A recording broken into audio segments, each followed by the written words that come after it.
Hey, this is Dishsoap back with, I guess, set overview. We did this for the past few sets, but now we have a new guest. Aesah, why don't you introduce yourself? Hey, what's up? I'm Aesah. I started TFT coaching about a year ago, and I've been playing TFT competitively since set 6.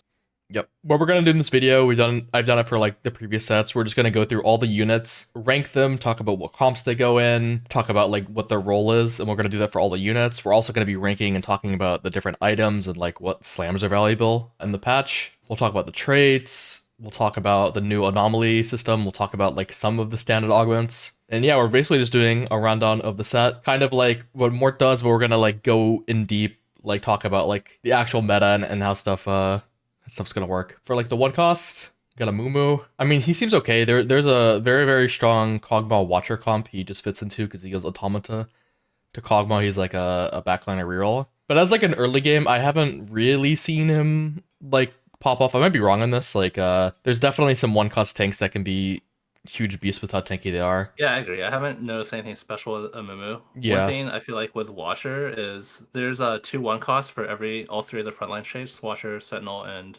Bruiser, but there's also two costs for Watcher, so it might be like easier to play early game. yeah, that makes sense. But yeah, I'm probably just gonna put him around like A tier. Like this is not very formal. I'm using this instead of a tier list maker because it's really early and those don't exist yet. Yeah, no, I haven't really noticed anything that particular about Amumu, but he does fit into a comp. He has a good synergy, and like an upgraded one cost tank is always just gonna be like worth holding if you like see a pair of it. Next we have Powder, Family Scrap Ambusher. She's like a AP big caster. She has a lot of mana.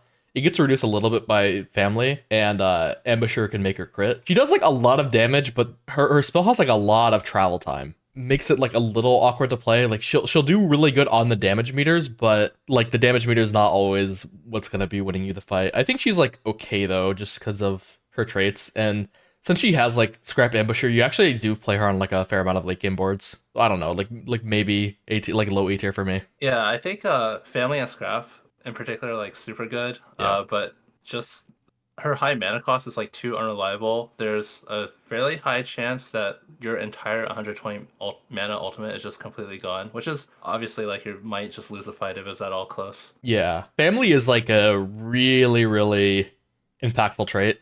Just mana reduction in general is like usually an insane stat, but you have to have like three specific units to make it, so it kind of makes sense. It doesn't really make sense to itemize and carry powder without family, so it's like a little limiting there. Like if you have like a scrap opener, you can give her a tier and she might do some decent damage in a fight, but she might like also just waste all of her damage. Yeah, I don't know if the balance is going to change, but I think like this family reroll comp is really good right now. I've seen it played with mostly like Draven backline, and in the powder is just like secondary. Yeah, it fits with like Darius Straven. Yeah, we can talk about Matches them all the traits. kind of both right now.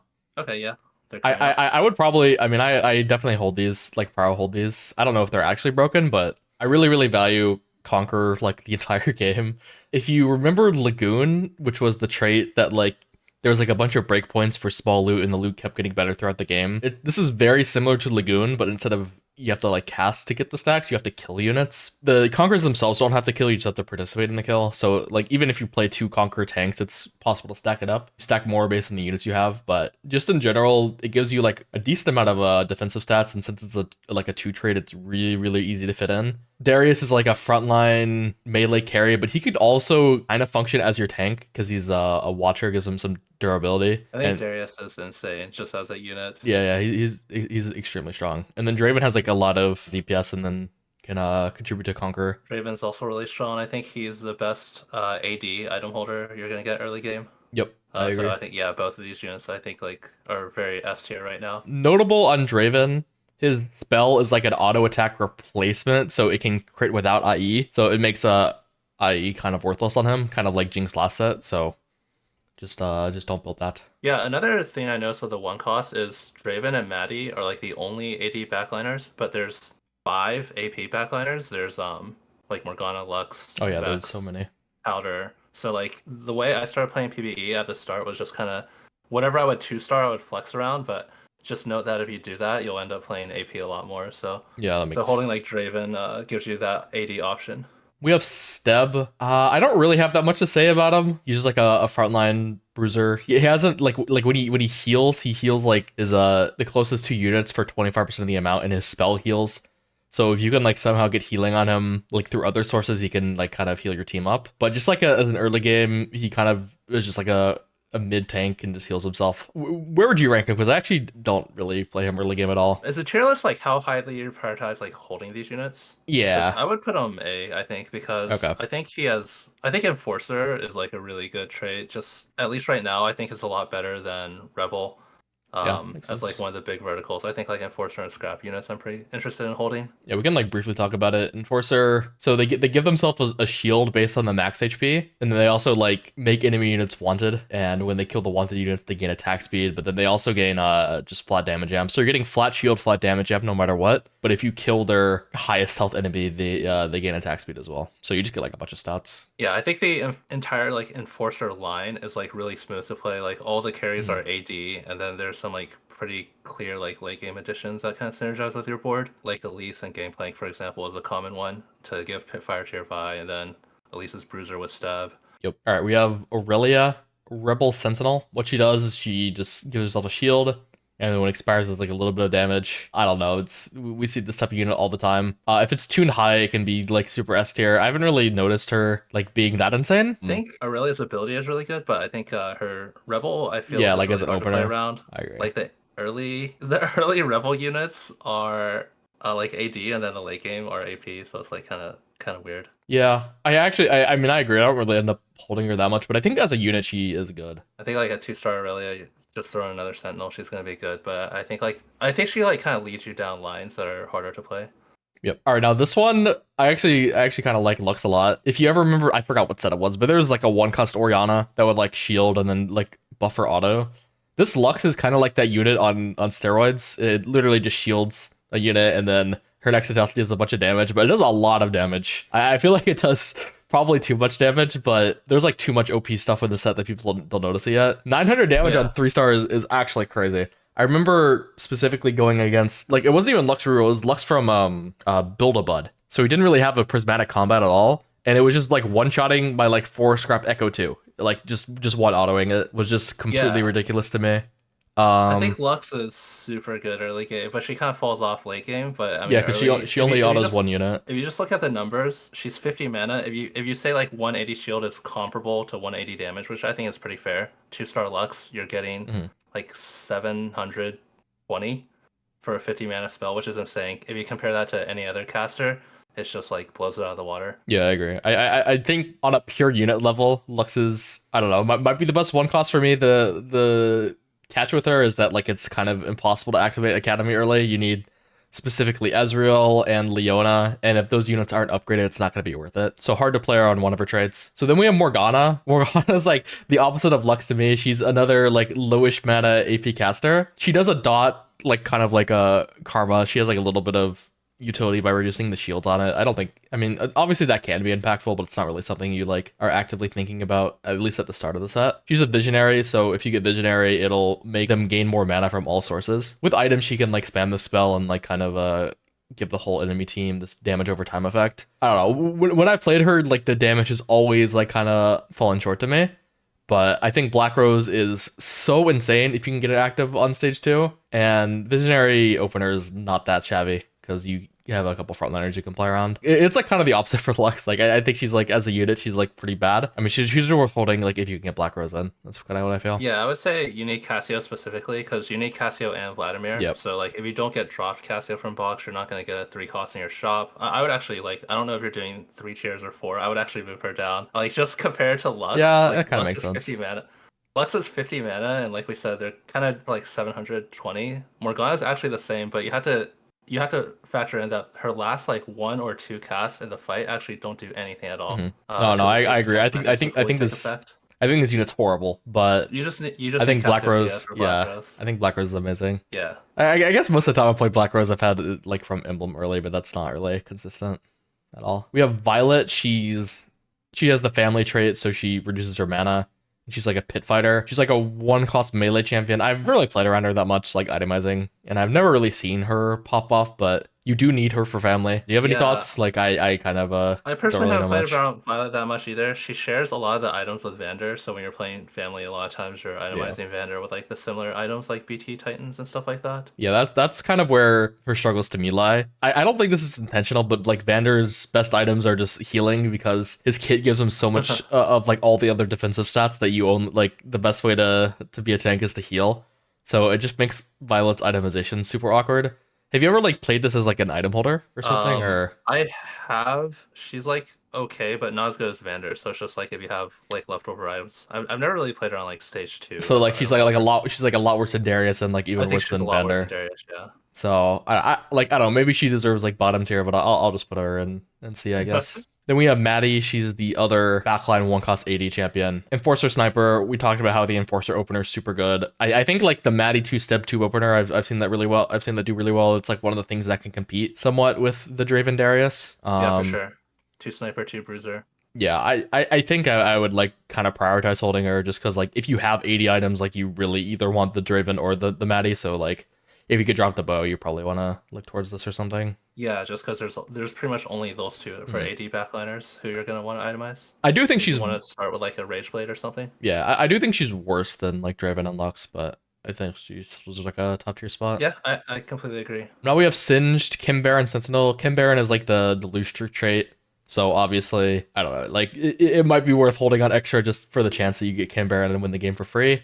That's always what you got to consider. As a unit himself, he has like a really, really unique spell for a 1 cost. He gains a bit of durability, and then he grants the ally who dealt the most damage this round a huge attack speed buff.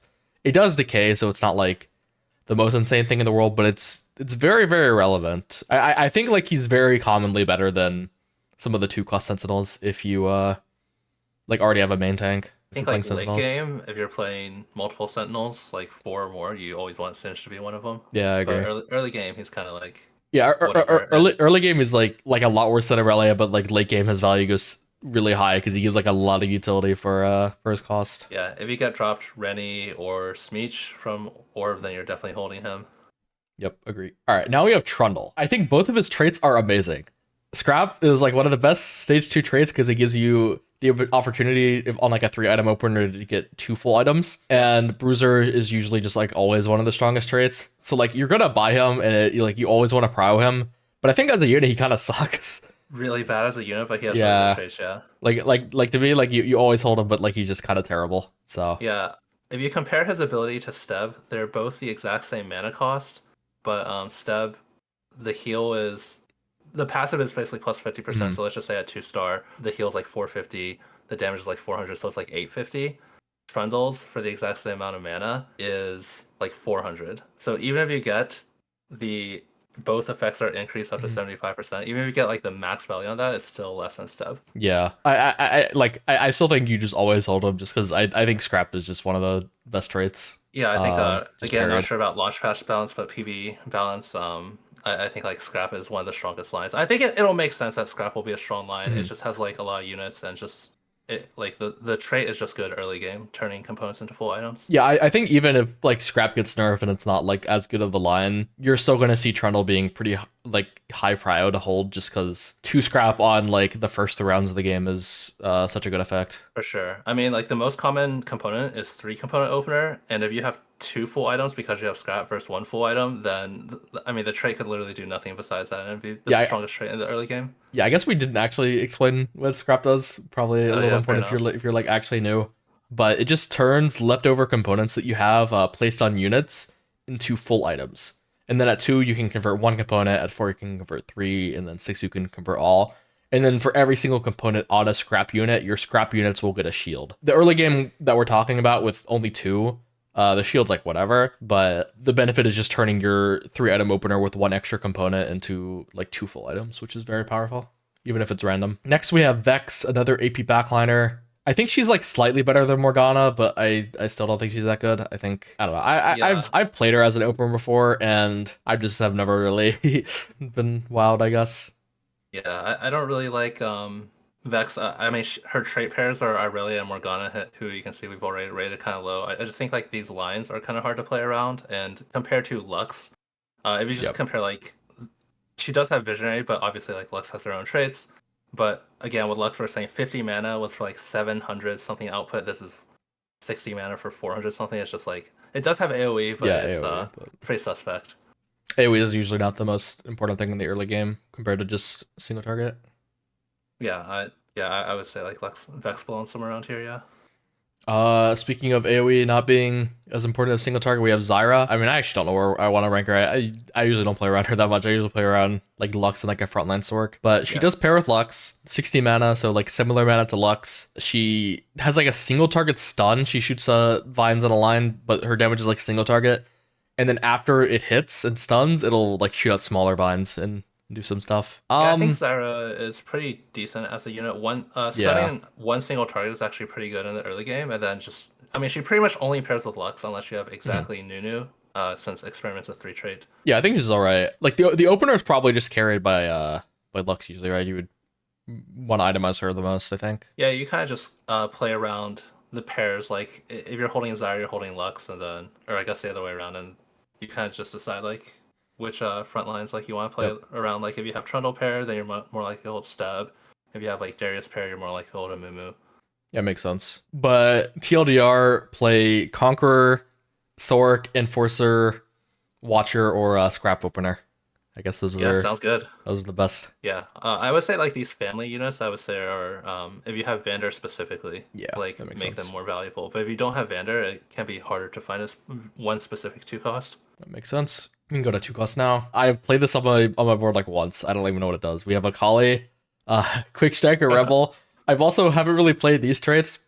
I know I'm supposed to be the authority here, but that's why I guess. Have you played around these traits before? Yeah, I've tried playing around Rebel. I think Rebel is really hard to play around just because like Akali, I guess if you're rerolling her, Mhm. maybe you can, but like she wants kind of like lifesteal items being in the front lines, but then like if you push levels, none of the high cost rebels really want that. So I think like playing around Akali Quick Striker is definitely more of a reroll line. I imagine because Quick Striker has like Nocturne and TF. That's a 2/2/3. Yeah. I imagine at some point in the set that will be viable. From what I've seen on PV, it's like kind of not. It seems pretty weak. Yeah. I think Uh, it's like okay, but it's playable, but it's definitely not like not something yeah. I'm looking to play. I don't know. I think I've had this. I think I played like a Rebel opener where I got dropped like a 2-star set really early. It ended up being like a big streak, but I had like a Kali on the board and I couldn't really figure out if she was doing that much. Yeah, Kali Um, doesn't even seem like she'd be the main carry for the line because if you're playing like all the quick strikers, then it's gonna be like yeah, it seems like you want a kind of Nocturne hard to to fit carry. Rebel. Yeah, then Nocturne's ability just kind of screams like carry scales infinitely with items. Yeah, And makes then sense. Twisted Fate, of course, is a backliner. So I feel like it seems really hard to play around a Kali. Honestly, this unit seems really bad to me, just in general. I feel like unless like Rebel is like super overtuned, you probably are not really that interested in holding it, and doesn't seem like the reroll line is that powerful as well. But I don't know. Yeah, I Like think she has like one of the weakest abilities and some of the weakest traits, I feel like. yeah, that makes sense. I was just wondering if I was like missing something because like even if I don't play stuff Hmm. like I usually see people on like PV play the stuff I don't play and like they'll like roll me in, but I've never like ever like seen someone else play a Kali and feel threatened at all. Yeah, I just see like we mentioned earlier with a quick striker line, but you're usually itemizing Nocturne or Twisted Fate instead. Yep. All right. Next we have Camille. I actually like this unit kind of a lot. I don't know if she's like broken. I've like rerolled her to like some decent success, but I can't really tell how real that is. But even if you like don't reroll her, she's an enforcer, which fits into the line because enforcer also has Vi, which is a 4-cost melee, and you can just have your Camille hold the items for Vi. And I feel like her spell is like pretty good. She just does a good single target on low mana, and then she heals herself, which is just a good effect, I think. Yeah, I like that you mentioned Vi. I think that's like super relevant, kind of like I was saying with Akali. If you put a BT on Akali earlier, it's hard to play into anything with Rebels, but you can move Camille and Vi use like the exact same items. Yep. They can move it immediately, and I like holding her just because of Enforcer. I think is a really strong line. Yeah, I like Camille. The thing is, like, melee is just inherently are kind of weak until they're 2-star. So I don't really know if I want to, like, declare Camille as broken, but I think she's very strong. She feels like the best 2-cost melee to me. You can also just match the opener with like Steb, Trundle, Yeah. and Powder. It's like a pretty common like 3/1 costs that like they all synergize with each other. Yeah, I think it's good. I just, like, Yeah. I just don't know if it's, like S, like, the best, like, thing you can be holding and prawing. I don't know. I feel like yeah. I think it's a good I'm down for argument. like the second tier, A tier, I guess. I think she's good. We should probably like talk about like itemization a little bit. For her specifically, what I've noticed in my games is that like she really wants Edge of Night. I feel like a lot of the melees, or at least like current Echo that I felt like want Edge of Night. Without it, I felt like my unit just died every single round when I was rerolling her. And then outside of that, you are like Edge of Night healing, and then like just a damage item. I think you want. I think Sterix tends to be one of the most efficient items on these units. It That makes just sense. the amount of stats it gives. It's like almost as much as a real AD item like Deathblade after it procs, and then almost as much HP as like Warmog. So it's just like if you can use both of the stats, it's just so efficient for AD melee units. Yeah, I can agree with that. And also, her both of her traits are pretty offensively oriented. So it makes sense that like even building like a, I mean, this isn't all defensive, but it might as well be. I think Yeah. I think this kind of build like makes sense on her with two offensive traits. Yeah, I like these. And then, of course, the other bruiser item would be Titans, which is Yeah. probably not as good on Camille specifically, but will be good on like Violator. And you can just item hold her Mhm. early game, and it'll be completely fine. Actually, like early game will probably be better than Edge of Night if I you have agree. healing. I think like it's either like units are either Titans units or Edge of Night units. Yeah, Uh, that's true. this set. Depending on whether they die slowly or quickly. We have Leona. I actually think she's pretty good as a unit, but I don't really like we branked both the other Sentinels Yeah. a little low at early game, and Academy is like really hard to play on early game, so we're not really gonna be prioring her that hard. I think she's like, I don't think she deserves bottom tier because I think she's like a much better unit than Akali. She just has good base stats and a good spell that makes her tanky. You just give her like whatever random tank items. I don't really Yeah. think we have to go into that much, but I think she's good. It's just like the way the early games work out. It's you're probably not going to be playing around her that much. Specifically, when you're playing around Enforcer, sometimes you hit Loris. He's a 3-cost Enforcer who's really good, I think, with Sentinel. Yeah. And then it can be worth holding Leona's when you have like Loris specifically, I think. But Yeah. outside of If you that, already have Loris, for sure. it's like whatever. There's so many Sentinel options that like if you're planning to play Mhm. Enforcers and like trying to hit Loris, you don't need to like hold any other Sentinels. There's so many Yeah, of them because I Rel agree. is also 2 costs and there's some 1 cost. Yeah, you can play Ral. But like Yeah, you can play Singed. yeah, Leona's pretty much like I would say like only if you get dropped Ezreal and then you can play like Academy. Otherwise, I'm like not super interested in playing this unit over like Rel ever. I hope they fix it by launch, but there's a really big problem with Ezreal we could talk about. Okay. We'll get to him. But I mean, they might fix it by launch. Next we have Nocturne. We kind of talked about it with Akali. Yeah. I don't think either of us are really impressed by this quick striker reroll, but Nocturne would be the carry in that line. I feel like Automata is not a really like impressive trait. Yeah, Currently. I think that trait sucks. I've J- seen people play 6 and like it just doesn't seem very strong right now. yeah, just the trait gives you some armor and Amar, and then they gain like crystals when they do damage, and then after they do instances of damage 20 times, I don't think it like procs off like Shiv and Sunfire, but after they do like 20 instances of damage, they will do like a little bit of flat damage plus 20% of damage they previously dealt. Like basically it's just Honeymancy, but instead of like on a timer, it's like after 20 instances of damage. The damage just seems kind of low, and the fact that it gives you like defensive stats as well is just a little weird, I think. But I don't know. Overall, just not that impressed by Quick Striker or Yeah, and Automata. also completely agree. And it's just like the lines that it kind of leads into, right? Like if you're again, if you're re-rolling Nocturne, obviously you're gonna be holding him. We'll see if any comps pop up with that being really strong, but otherwise it's just really hard for this to, like lead into anything. Do you have any like thoughts on what build he would have if he was super reliable? I have like Yeah. So this guy, he has an ability that basically converts his auto attack. These traditionally are like the most hyper carry units in the game with abilities that affect their auto attack. So you want like some sort of life steal to keep him alive. Quick Striker is gonna give him some attack speed. I feel like the Quick Striker line is probably just gonna be high damage rather than like drain tanking. So it's probably just like Edge of Night rather than Titans, like we talked about earlier. Like every unit is either Edge of Night or a Titans user. I feel like I mean Nocturne's more Edge of sometimes Night. they're QSS units. He might be a Oh QSS yeah, unit, yeah. but not Yeah, exactly because he sure. wants to auto attack. Yeah, that's true. Because Camille doesn't need to. I could definitely see QSS for sure. I don't know. We'll have him as like the Yone build or whatever that one set, but Okay, I can see this. like Um, obviously these builds are not like set in stone. That's gonna be stuff that gets optimized later. yeah, Next we have Vander. I think this is like one of the most unique units they've made. He's a family watcher, so he gets like some mana reduction, and then family also gives damage reduction as well as watcher. So both of his traits give him damage reduction, and then his spell gives him a bunch of flat armor and Amar. Just off the bat, he has a bunch of damage reduction and flat armor and Amar. So the only stats that like you actually want from him are max HP. But the thing is, the best way to do max HP for him is to build healing, because he also does a bunch of damage. he's like a pure tank, does like a little bit of damage on his cast. It's not gonna like he's never gonna top the damage meters, but the best way to actually make him tank is healing, which is like actually kind of crazy. Yeah, they've actually nerfed his damage a lot. You mentioned something earlier that I think like maybe Riot wasn't expecting this Mhm. unit to be like kind of a bruiser build, but his best items are definitely like BT Titans, like Sterak's.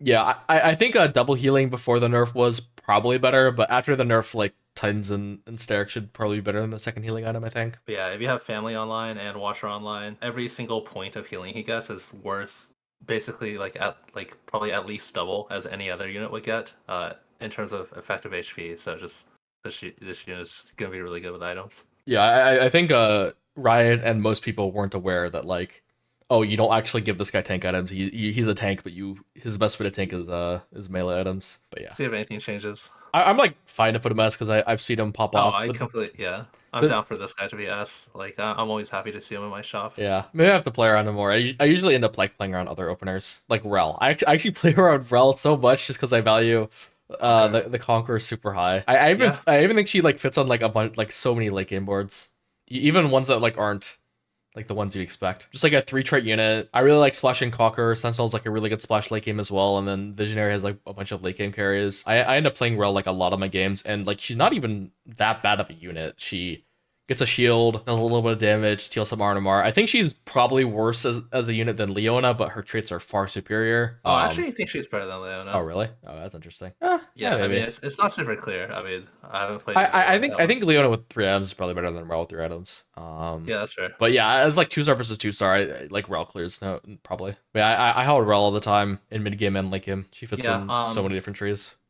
Also, like we were talking about with one cost, like Darius and Draven, kind of like being the Mhm. best one cost to hold because of that Conquer trait. You just want to get online early, and Rel obviously matches that as well. Yep. As for items, just generic tank. I usually don't really end up itemizing her that much at all. But if you Yeah. have tank items and she's your only upgrade, you put them on her. It's fine. Next, we have Renata. She basically has one trait because Kim Baron's like the loose streak trait. So if you're ever actually thinking about like carrying her, like you're probably only going to be thinking about Visionary. If you're playing Kim Baron, you just want to like push levels and stuff. I don't really think that's like a reroll comp. I've played her as a carry one game, but it was the game where I had there's like an augment that makes Visionary summon Zezrots, and I think that one's broken. So I couldn't actually Okay. tell how good the unit was, but I don't know. I could see her being pretty good.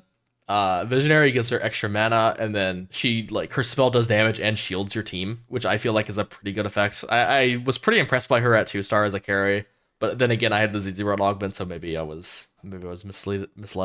Do you have any Okay. thoughts on her? I'm not sure. I think it's like pretty unlikely you're gonna end up carrying her because, like you mentioned with Kim Baron, so her basically only visionary, but Mhm. then you also have cheaper visionary. So it's like I guess if you do hit Renata too, I just haven't had the experience yet. But she Yeah, one thing I would notice is I used her as my Morello holder because she looks like set 6 Renata, but she actually does not hit a lot of units. So yeah, not really. She does like adjacent enemies, so it's not like completely worthless. But she's not. yeah, She's definitely not the best spreader. I don't know. I was like pleasantly surprised when I played her as a carry. Then again, you give pretty good arguments. We're not really trying to play around like the one cost visionaries that much, and Kim Baron is like a loose streak trait. So like yeah, you'll hold her for Kim Baron, but it doesn't really matter what she is. You want to yeah, lose I rounds. would probably just put her here. Yeah, I think that Because makes it's like sense. if you have Smeech or Rennie, then obviously you want to hold Renata for Kemper like really early. But if you don't, then I don't feel I'm not that like if I already got dropped like my 6 gold, my 3 components, I know I'm not getting any more 3 costs. I'm not really interested in this unit. Yeah, and it's also the case that like I don't really know how good she is as a reroll yet. I don't know. Maybe there's some like broken secret not a reroll, but I haven't really seen it on the site yet. No, I haven't seen that. Oh yeah, like they're gonna be cutting all over this, by the way. Yeah, no, I So understand. Yeah, yeah. for sure, for sure. Oh, for Renata items specifically, I think Shojin's really good. Like Yeah, probably 90 mana required if you unit. want to carry her, because like Visionary gives you increased mana and she's a 90 mana unit. So if you want to carry her, Shojin's probably just required. Like you can maybe make it work with adaptive if she's like if Renata reroll is like a thing in the meta and like you keep getting your swords denied, you can probably go adaptive and it's fine. But Shojin's definitely gonna be BIS. Probably like an Archangel unit because she like helps your team survive with the shield. Archangel for sure. Like you mentioned with the shield, just like some of her power installing it out, and also like some of the power being in the shield, like it doesn't benefit from other common items like Jewel Gauntlet or Guard Mhm. Breaker. You're not going to get that benefit on the shield. And then maybe Nashor's just to get her casting more, because like I mean, usually you don't build Nashor's on 90 mana units, but she's not really a 90 mana unit with Visionary. Yeah, looks good to me. I think this build looks pretty good. Next up, we have Set. This is the I think it's pretty much a reprint of the Set 9 version, Ionia something, where he like pulled 2 units. The thing is, oh yeah, he's actually like literally just a reprint. He even has like the bonus damage thing. That's a pretty good spell. And Bruiser's a pretty good trait. It's just we're not fans of Rebel, so gonna be a little bit like somewhat hard to play around him. If you have like specifically like the Seb Enforcer opener, you can definitely buy him and get good use out of him. But outside of that, like kind of not really. The thing is, like I actually respect this unit's spell so much that like I don't really know if I want to put him in C tier. I don't really see him get played around. And I don't really play around that much just because I don't like see or play around Rebel. Do you have any thoughts or objections? Do you think he should be higher? I would probably put him here. I pretty much agree with what you said. I think like as a unit he's good, but I don't think he's like so good that like justifies that being that much higher because even with like Bruiser line, a lot of times like Trundle and Stub just it's so easy to activate their other synergies that are gonna kind of make up for not playing the set. Yeah. I think you'll probably see him rerolled with like Akali if that's ever really a thing. Yeah, if Rebel ever is good, then it's just gonna be Set and Akali probably. Yeah, even if like Rebel opener is just good, like Set will just instantly shoot up to the S tier because I think this unit's it's just good as like just as a unit. Just it's kind of hard to play around him with his traits. Yeah, true. I think the old set was like amazing. Now we have Tristana. She's kind of unique. They keep on printing new versions of 2-cost Tristana. It's kind of interesting. Don't think this is a reprint of last set's version. It's much better. So what she does is she shoots a single target cannonball, and if they die, it ricochets for overkill, kind of like last set's Nomsy. And then when it does, like aka when you kill a unit, you permanently gain AD. And her traits are Emissary and Artillerist. We haven't talked about Artillerist yet. And Artillerist is every 5 attacks, they launch a rocket that deals based on their attack damage and does like a little bit of AoE. And then if you play more, you gain more AD. So just like a little extra damage proc and some extra AD, but it scales really, really well off like the permanent AD. And she's also an Emissary. And Emissary is like kind of a unique trait this set. There's only 4 of them. There is Tristana, Nami, Mbessa, and Garen, and each of them give like their own little bonus. Tristana's bonus specifically is allies gain 6% attack speed per star level. So just putting your Tristana on the board with like nothing else is going to give your team at least 6% attack speed. If they're upgraded, they're going to gain 12%, which is pretty good for like just putting in 1 unit. And then if you like have like 3 stars, that's really good because they're getting 18%. Yeah, that's extremely a lot for like a trait. So yeah, I put this like super, super high. I think she's like a good item holder.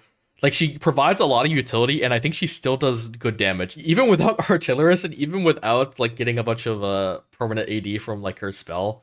Like if you just see a 2-star, I think she still does good damage, and then she provides like so much potential utility. I think Tristana reroll is one of the viable 2-cost reroll comps that exist. And yeah, I think Tristana is clearly like designed to be reroll. She's the only unit that has like permanent scaling by herself, that I believe. So yep, I think it's just like.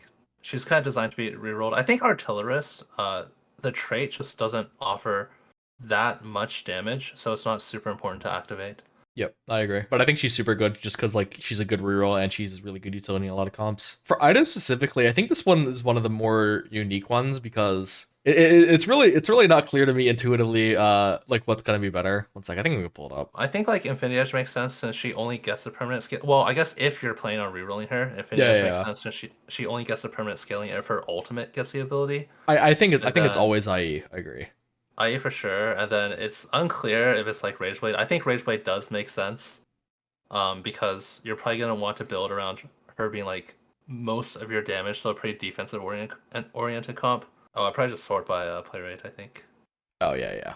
Yeah, and then we'll just like look. So yeah, like Rageblade's like one of the most built. I guess it's better than Shojin. Because I think I was like thinking it like might be Shojin because she's kind of a caster and she has 60 mana. Interesting. Yeah. But it does seem like Rageblade does better. I think on the site we had Rageblade out, like, because intuitively I was thinking it was Shojin, because I just, like, Frodo made the list, he put Rageblade, I was like, oh, is it actually Rageblade? And I look at the stats, I was like, oh, yeah, it might be. Also, Artillerist benefits their auto attacks, yeah, so eventually you are going to want Artillerist in, and at that point, then Rageblade is probably going to be better than Shojin. Yeah, that makes sense. Maybe there's a chance you don't even want either of the items, and you go for, like, a GS or something. That's just going to be, like, a waiting to see with more stats, because, like, right now we look at builds, and it's kind of hard to, like, decipher that much out of this. Like most of them include Rage Blade.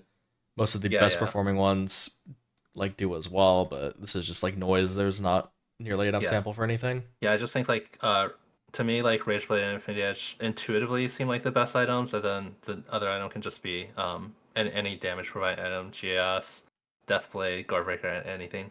Yeah, makes sense. Yeah, I think she's super good. Now we have Urgot.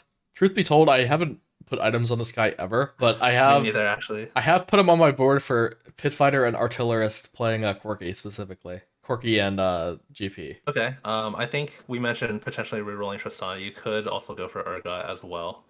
Yeah, the thing I is haven't like put items on him either, so the thing is like I've done that and then I just don't reroll Urgot and I just save my money so I can actually fit in, go to level 8 and fit in for Emissary or whatever. hmm I I don't can't have really too say much to say anything, but about yeah, but like like he's he is three experiment. traits, but experiment you need Nunu basically because there's only Zyra, Urgot, Nunu in the 1, 2, 3 cost, and then Yeah. Artillerist there's only Tristana, and then Ezreal is a 3 cost. So although he is 3 traits, he's not as like flexible as like Rel, for example, who matches 2 1 costs with Conquer alone, 2 1 costs with Sentinel, and then 2 1 costs with Visionary. Urgot matches only 1 1 cost total instead of 6.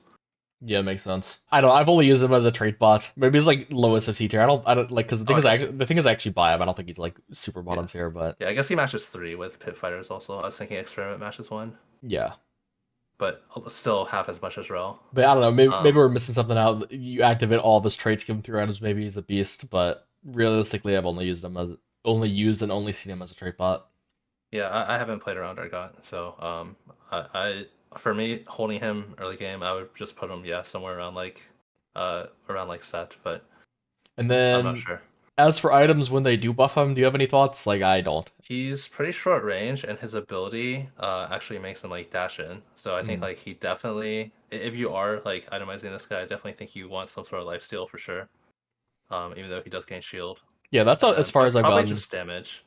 I don't think he's gonna be like tanky enough to go like Titans. G- So it's G- probably just GS like GS damage. seems reasonable. I think GS on these sub units has always been pretty good. I feel like Urgot's like probably going to be one of the units where like he pops off the worst your items are, or like the least you expect, like with like a give him like a TG or something. No, I completely agree. It's probably gonna be in a line where it's like you prioritize itemizing Tristana, for example, and then your leftovers will go in Urgot. Yeah, I agree. For units I actually play around all the time, we have Vlad. I probably play him like close to or equal to as much as Rel. I think Yeah, Watcher Sorcerer is amazing because it pairs like with that Conqueror opener. If you get a Swain and a Darius, it fits with that perfectly. And just Black Rose in general, I think, is one of the strongest openers in the game. So yeah, it pairs with two of the strongest openers, I think. And I also think he's like not bad of a unit. He's pretty tanky. So I literally hold him like almost every game. yeah. I think Vlad is really good.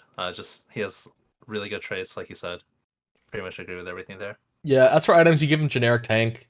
Notably, if you like get him early 2-star, you can actually give him Archangel. Like if you're like planning on going like a backline Archangel user, but you have like a tank item, like okay, like say in this example you have like your 2 items are like Sunfire Archangel, and you're trying to play around like I don't know Heimer like game or something. But you have a Vlad 2 and a Morgana 2. Almost always gonna be better to like Archangel Sunfire your Vlad and get some like item stacking going than like Archangeling the Morgana or like Vex or something. Yeah. One other thing to know about Vlad is he's 1 range. I thought he was 2 range for a while. Yeah, yeah, just a melee. But yeah, just give him tank. Sometimes he can hold AP, but just a good unit, really good traits. Next we have Zeri.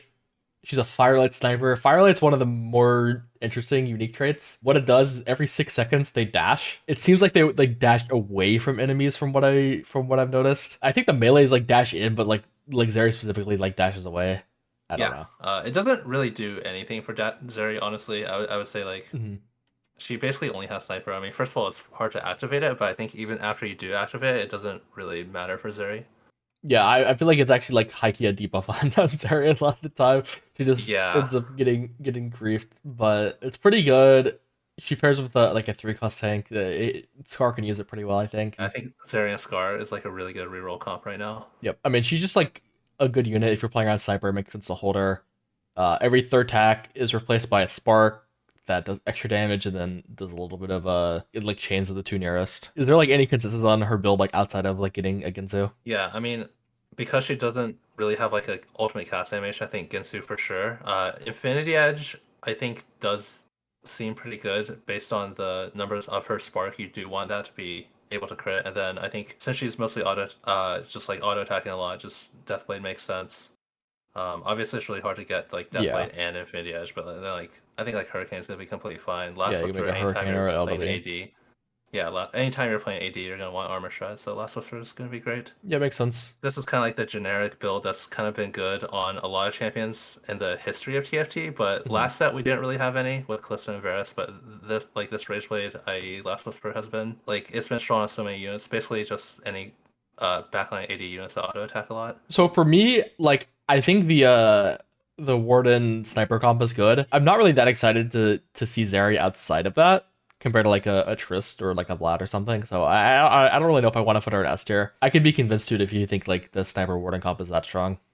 I think she gets played sometimes just with like bruisers, just because like she matches Maddie and like enforcers with Maddie and Steb. Mhm. But I'm fine with putting her here. But I think Zeri will, when you're playing Zeri, sometimes you'll be playing her with bruiser frontline, That makes sense. like just as an item holder. Next we have Ziggs. I think this guy is like low-key kind of underrated, but his main issue is that you can't get Dominator active. But he's a scrap. He throws a bomb at a target, and then after he does that, 3 mini bombs will fly out, dealing damage to random enemies. They don't have to be nearby. It'll just like track across the map if it has to. It's very similar to like the 5-cost Ziggs, but it obviously just does a lot less damage. They cast way less. We haven't talked about Dominator yet. It's basically just like you gain AP on cast. They gain like a shield as well, but that's not the relevant part. The relevant part is you every time you cast, you gain AP based on the mana spent. So you want to give him a mana item, and then he will gain his own AP. I've actually like seen him do really well as like a scrap item holder, but a lot of that's just scrap. The problem with him is just like it's hard to get Dominator in. Do you have any Yeah. other thoughts? Pretty much Dominator has like a really, I think like a pretty unique trait structure. I don't really remember seeing it in any sets where it's just like it has only 1 2 cost. Is that right? Yeah, And it's then everything else is like 3 or more. why is So it it's like showing? pretty. Right? I don't know why it's showing everything, but like it has 2 4 costs, a 5 cost, or sorry, yeah, 2 4 costs, a 5 cost, and then 2 3 costs. So it only has 1 2 cost. So it's actually pretty hard to activate Dominator. Yeah. But Scrap is really good. Yeah, So, I've seen my fair share of Fast Line Zigs. yeah, if Is you what can I get think. like if you can find Gangplank, I'm definitely holding this guy for sure. Get like 4 Scrap, it's just gonna be really strong. Yeah, I think I'll have him on like the lower end of A tier because I don't know. I think he's good. I think he's a good carry. It's just not gonna be that much of a priority if you're not specifically like playing around Dominator or Force Scrap. Yeah, exactly. Just for build, you just want to give him like I don't know, like Shojin JG if you actually want to reroll him because he gains AP, so you wanted to crit, and then you want to give him Shojin because he's 60, and then probably like Nashers or something. But Yeah. realistically, you're gonna like give him a component for scrap and go fast 9 or something instead. Yeah. I haven't really seen any Ziggs 3, but Yeah, same. yeah. Next for 3 cost. First we have Loris. Is an Enforcer Sentinel. He gains a big ass shield. It also he'll take the damage for his adjacent allies. Does like a little bit of magic damage afterwards. I think he's really good. I feel like the shield provides like a lot of value at 1-star. And specifically, I think 1-star Loris is kind of amazing because he just like the shield increase isn't that much. So if you just see a 1-star Loris, you're pretty happy. It's gonna be pretty much as good as a 2-star 1-cost tank, I think. Yeah, I Um, think that's a really good thing to point out. I actually hadn't noticed that, but just like looking at the numbers, the scaling, it seems like he gets so much of the value already at 1-star. Again, I think I've said this a few times, but I think Enforcer is just such a strong line. I'm really happy to see a Loris. Yeah, I think Loris definitely deserves like a good slot or good Yeah. placement. Just give him generic tank, whatever you got. I don't really think tanks items usually. I don't think it's worth like stressing about what specific tank items you're supposed to go usually because it's usually just Yeah. like what offensive items you don't want is going to end up being your tank items. Yeah, So like you don't want to carry make items are Crown a Guard lot if you're more playing at important. AP comp. Yeah, so you just give him whatever tank items. Next we I have have not played Blitzcrank. against this guy, around this guy. I have, and I think he just sucks. He has like I didn't even know he had a passive. So apparently he has like a passive where he does like a little bit of damage based on how much he absorbed. I don't think that's relevant. Just like a little bit of extra damage for your team. And then on active, he gains a shield and then shocks the nearest enemies, reduces their damage by 10%. I guess that's the useful part. You're reducing the damage. I think just as a tank in general, I've 3-starred him a bunch, playing him around like Cassio, and I used to play him around Cogmaw before I learned that Watcher was just better. Hmm. Um, He always just felt like he just died, and he felt like he was weaker than Nunu 2 and Dominator, or not Nunu 2, sorry. He was weaker than Mundo. yeah. Like Blitz 3 I felt was weaker than Mundo 2. So That is pretty bad. so to me it just felt like it wasn't really worth rerolling about. And then I also don't really want to play around Automata. So the use case for this unit is like if you're like playing the Cassio opener around Black Rose and you just need to activate Dominator, I think that's where you play it, but I don't think that even deserves a C tier. I think he's so bad. I pretty much agree with everything. It's really hard to play around this unit, as we just talked about with Ziggs. Like, there's almost no Dominators, and then Automata is also really hard to play around as well. Yeah. Thing is, I think like his problems are just like a numbers problem. I think they like meant for Blitzcrank Cassio reroll to be a thing, and I think just Blitzcrank is just a little too weak right now. Yeah, or like Blitzcrank and Kog'Maw, potentially. Yeah. Specifically, like, I mean, it doesn't really matter what tank items he has, but since he scales like purely off of AP, like a Crown Guard should be like probably close to True Abyss if you actually cared about that. But just right now, just give him generic tank. If you have a lot of Dominators, you would rather just have like potentially like more HP items, so he can like live longer and then just give himself AP. I'm not really sure. I haven't played around this unit at all. But Automata gives him a little bit of magic and armor, but it's not a ton. So like you're definitely not gonna feel. In theory, it should not be bad to put more resistances on this guy. Yeah. Even though Automata gives him a little bit. I mean, it's pretty minor, like 20, 40, 70. Yeah, that's as much as like 2 Sentinel for the Sentinels for 4 Automata. It shouldn't matter that much, but right now, just I don't even know if you want to give him anything. I think he actually is that weak. We've given this guy too much screen time already. Next, we have Cassio, the unit you're like supposed to play with Blitzcrank. I think she's like extremely high priority to hold like in stage 2 and stage 3 just because of Black Rose. Yeah, agreed. Her as a unit is a little weird.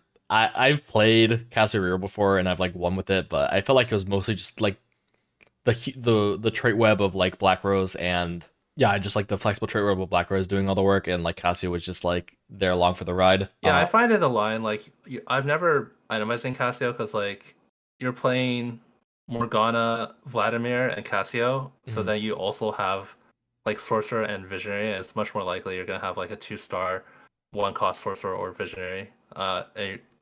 You're probably not gonna have Dominator, so it just seems pretty unlikely that you're gonna end up itemizing her if you're using her as a tempo unit. I do think she's like somewhat viable as a reroll.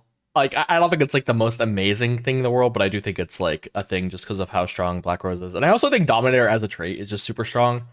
I think Dominator is so good right now. I think like the thing holding her back is I just think Blitzcrank is weak. Like I don't think herself is the most amazing unit in the world, but I don't think she has to be. But I think like if Blitzcrank like was at her level, like she would be looked upon like pretty well, I think. Yeah. Dominator is just such an interesting trait because it's like it only starts becoming relevant like later in the game. Yeah. Do you have any thoughts about like if this build is good on her, like the 40 mana Shojin blue buff? I can see it. She just scales. Like she gives herself AP every time she casts. So I think just like trying to cast as often as possible does make sense. Yeah, I mean I've had this build before and it like does like you notice the autos, but then it's just like questionable like if this is like actually like popping off or what. It's not super clear. But I think like intuitively it definitely makes sense, especially if you are going higher up in Dominator vertical. Regardless, like you definitely want at least a mana item. Blue buff is gonna be better than Shojin, but I mean Shojin's like acceptable. Yeah, Nash is going to be a really good mana item. Nash. It's basically 100% uptime on this unit. Yeah, I mean, maybe you don't even need Gunblade with Dominator Shield, like maximum cost. Now we have Rennie, Kimberan Bruiser. Obviously, you're always going to want to hold her on like stage 2, just because it's the Leech Streak trait, and those are always just broken. But outside of that, just talking about the unit, she heals herself based on the max health, her max health. And after that, she does like a little bit of physical damage, and then like mostly single target, but like a tiny bit of AoE. Feels like her spell is actually like pretty strong. Like herself as a unit is pretty strong. It's just like hard to fit her outside of just bruiser setups, just because like I mean Kimberan is a looser trait. Yeah, I mean you're mostly holding her to loose streak with Kimberan, but you can fit her in bruiser. I think her ability is. Yeah, I think she's strong. If you have her early, you can definitely use her if you have like a 2-star Steb or Trundle like as your other bruiser. Yeah, it should be pretty intuitive. It's just like if you have 2-star Steb, for example, she's gonna be better than a 1-star cheaper bruiser, but not as good as a 2-star cheaper bruiser. Yeah, she has a hero augment I forgot what it does. I think it like reduces her mana and makes her do more damage. It used to be extremely broken, and they like nerfed it a bunch. In that, you just want to give her like Titans. I mean, she has a huge HP pool, and then she like heals off like the AP and does AD. So like, I mean, even as like even without the hero augment, like Titan should be like she should be able to use a Titans pretty well if you're like thinking about playing one of them like him, like a Titans user like him. Outside of that, you can just give her generic tank. You can maybe even give her healing if you have Titans, but it's not going to really be that effective on her because most of her healing is just from the heal in her spell. Like I specifically want to call it the Titans interaction because it's a lot better than it is on most tanks. Like for example, like Loris doesn't really use Titans that well because you really only expect him to like cast once.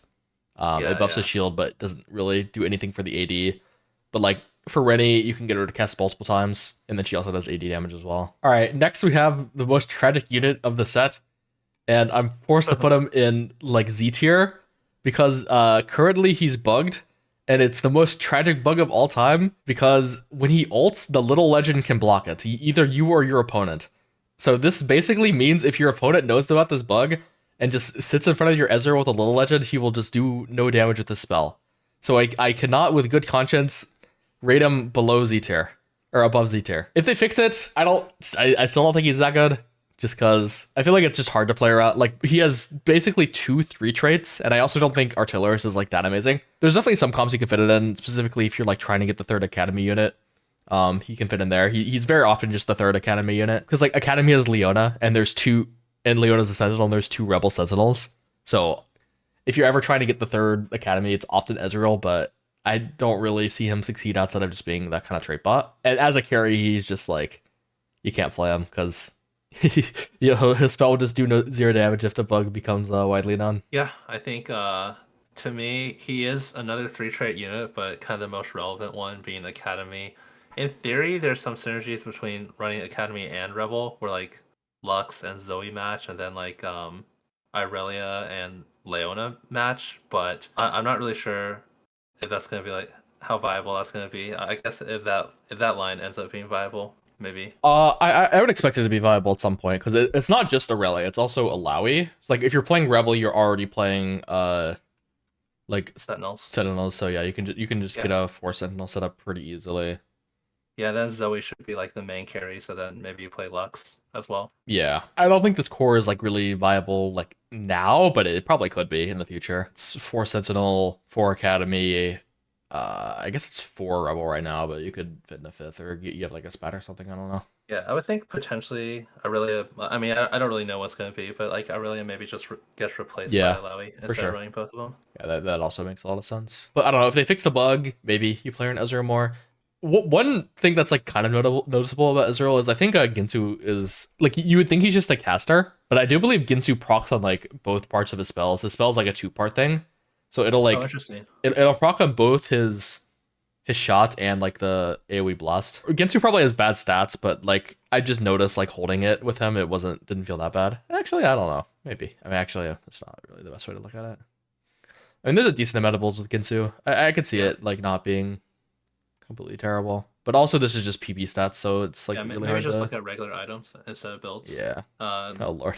Yeah, I don't know. Just see how it compares like other attack speed items. I mean, Ginsu is always like worst place change because people like prioritize it way too much. Like on PBE, there's going to be a lot of people like open bow and then they take a rod to make Ginsu. Yeah, which is going to drag down the average for sure. It's like really hard to like decipher stuff out of this just because it's super low sample size and people aren't like it's just noise. But yeah, it honestly doesn't look as bad as you would expect for this type of unit. So I think that's definitely an interesting thing to call out. It's probably like not going to be a good item on him, but it's going to be like passable. No, I just mentioned it because like it was just something I noticed when I was holding it on. I believe it was specifically because it was the Academy item. I guess we can talk about Academy now. So every single game, this is going to be different. You can check it by like hovering the trait. Every game, it's going to give you 3 specific completed items. They're called the sponsored items. They're going to be different every game.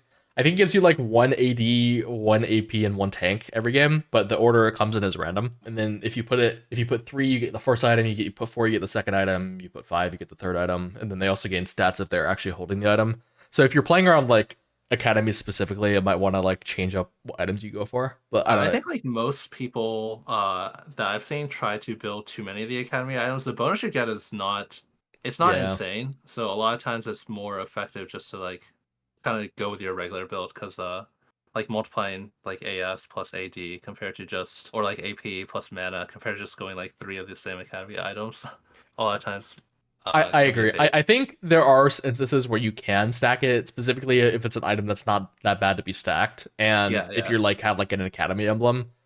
For example, if it's like Warmogs, like I'm down to put 3 Warmogs on my tank Oh, for if I sure. can. Yeah. But if it's, I mean, like the example I'll give is I tried to do the thing you just said, like stack all the academy items. But the items were like Bramble, Shiv, and IE.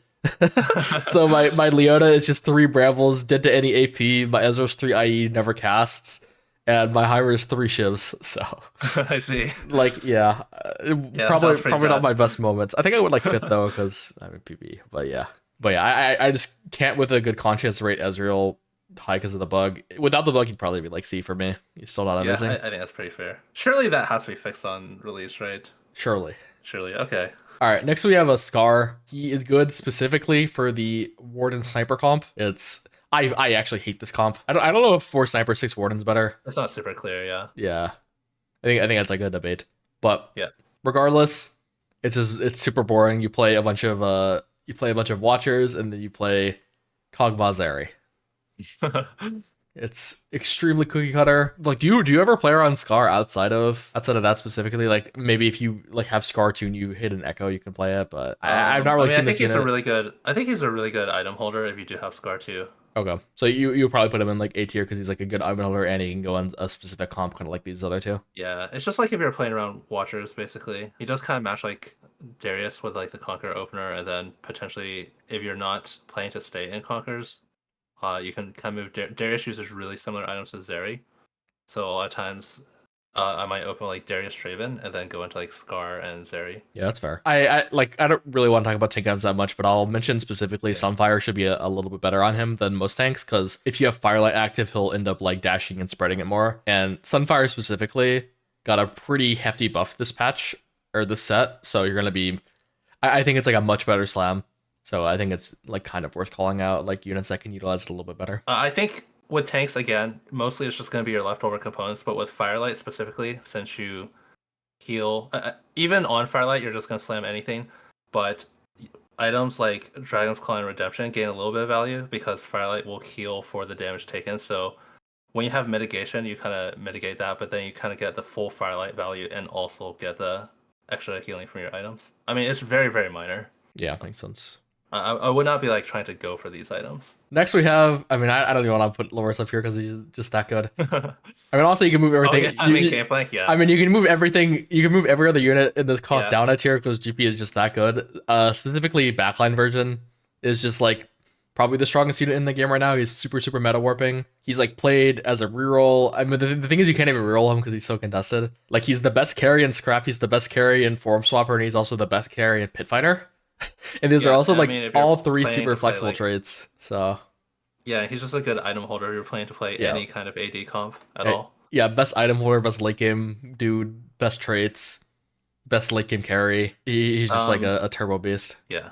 But I don't know only if we backline, only can- backline. I don't know if we can look at his backline ability, but it's worded a little bit confusingly. He technically has wait, a I probably put him passive back here. that throws out Oh, 3 bombs. You could basically just think of it as his ultimate hitting 3 times. It's more for flavor than anything. So it kind of like you can kind of like watch him throughout the bombs. I think like Tactics.tools will have this. But basically, Yeah, like whatever. you can kind of watch him throughout the bombs. But basically, like he has a passive, but you can pretty much just ignore it. Just think his ultimate hits 3 times as backline. For backline, I've always just like Shojin IE.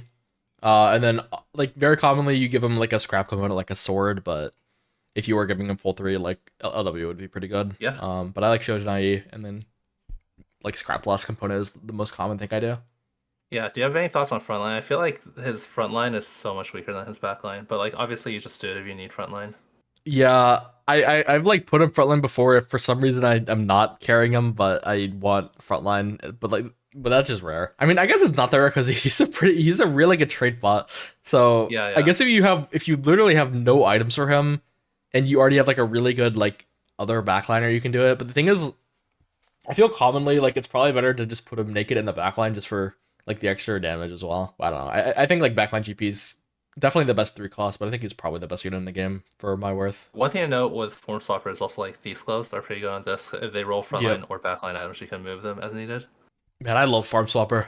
This is gonna one of my most favorite traits of all time. I guess Yeah, I that's guess we cool. never really explained it. We kind of just like jumped into it without Yeah, explaining. But GP, Elise, Swain, and Jace are all form swappers, and what that means is if you put them in the front 2 rows, they'll have like a frontline ability, and if you put them in the back 2 rows, they'll have a backline ability. GP in the front row is like a melee carry, melee AD carry, but in the backline he is a AD caster. Swain's an AP caster in the backline, AP tank in the front line.